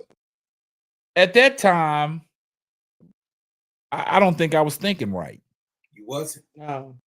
You was thinking about them tacos. Had to process it. Because you get backlash. But everything that this channel has gone through in the last couple weeks got you slow on the uptake. Weeks. On the uptake. Kind of. You ain't quick as you used to be. Yeah, killing my brain cells. You smoke crack, don't you? Killing my brain cells. Yeah, tacos, Jessica. Yeah. Tacos. And then for that person to call back and start off his, I ain't even gonna use the word soliloquy. Started off with his mumbo jumbo. A mission statement. Yeah, talking about, bro, Claude, shut your trap. Shut your trap. Come out at night. I thought that his phone was on replay. And then after he got silenced and I said, caller, what's going on? I didn't watch this channel. Y'all always point out the negative things about Caitlyn Clark. Y'all don't never talk about how great of a player she. And then to go on with that, and then to go on to say, bringing the LGBT community. What did Paige Beckers have to do with this conversation? She's a threat, boss. Because we said Paige Beckers was the real deal. And that's what happens when you say Paige Beckers is the real deal. That's a threat to Caitlyn Clark. Then you got people like that want to call in and talk this nonsense. It's not about Caitlyn Clark, the basketball player. It's about Paige Becker being more likable as a person. All those WNBA. But listen, but what I'm saying is to talk about Paige Beckers as a basketball player, and then you bring in her sexuality. What that got to do with basketball? Nothing. The freaks come out at night. Shout out to ADP for the $2 super. Here comes the money. Money, money, money. Dollar, dollar. Look. Yeah, you got. You know what? You got a replay, bro, Claude. Yours is on the latest. Another reason why. They can't run with that. Also, to Duvall's point, they can't run with that narrative that all black commentators hate white girls because we like Paige. So now they got to start denigrating Polar Paige, and Paige ain't did nothing to nobody. But dribble the ball, get critiqued.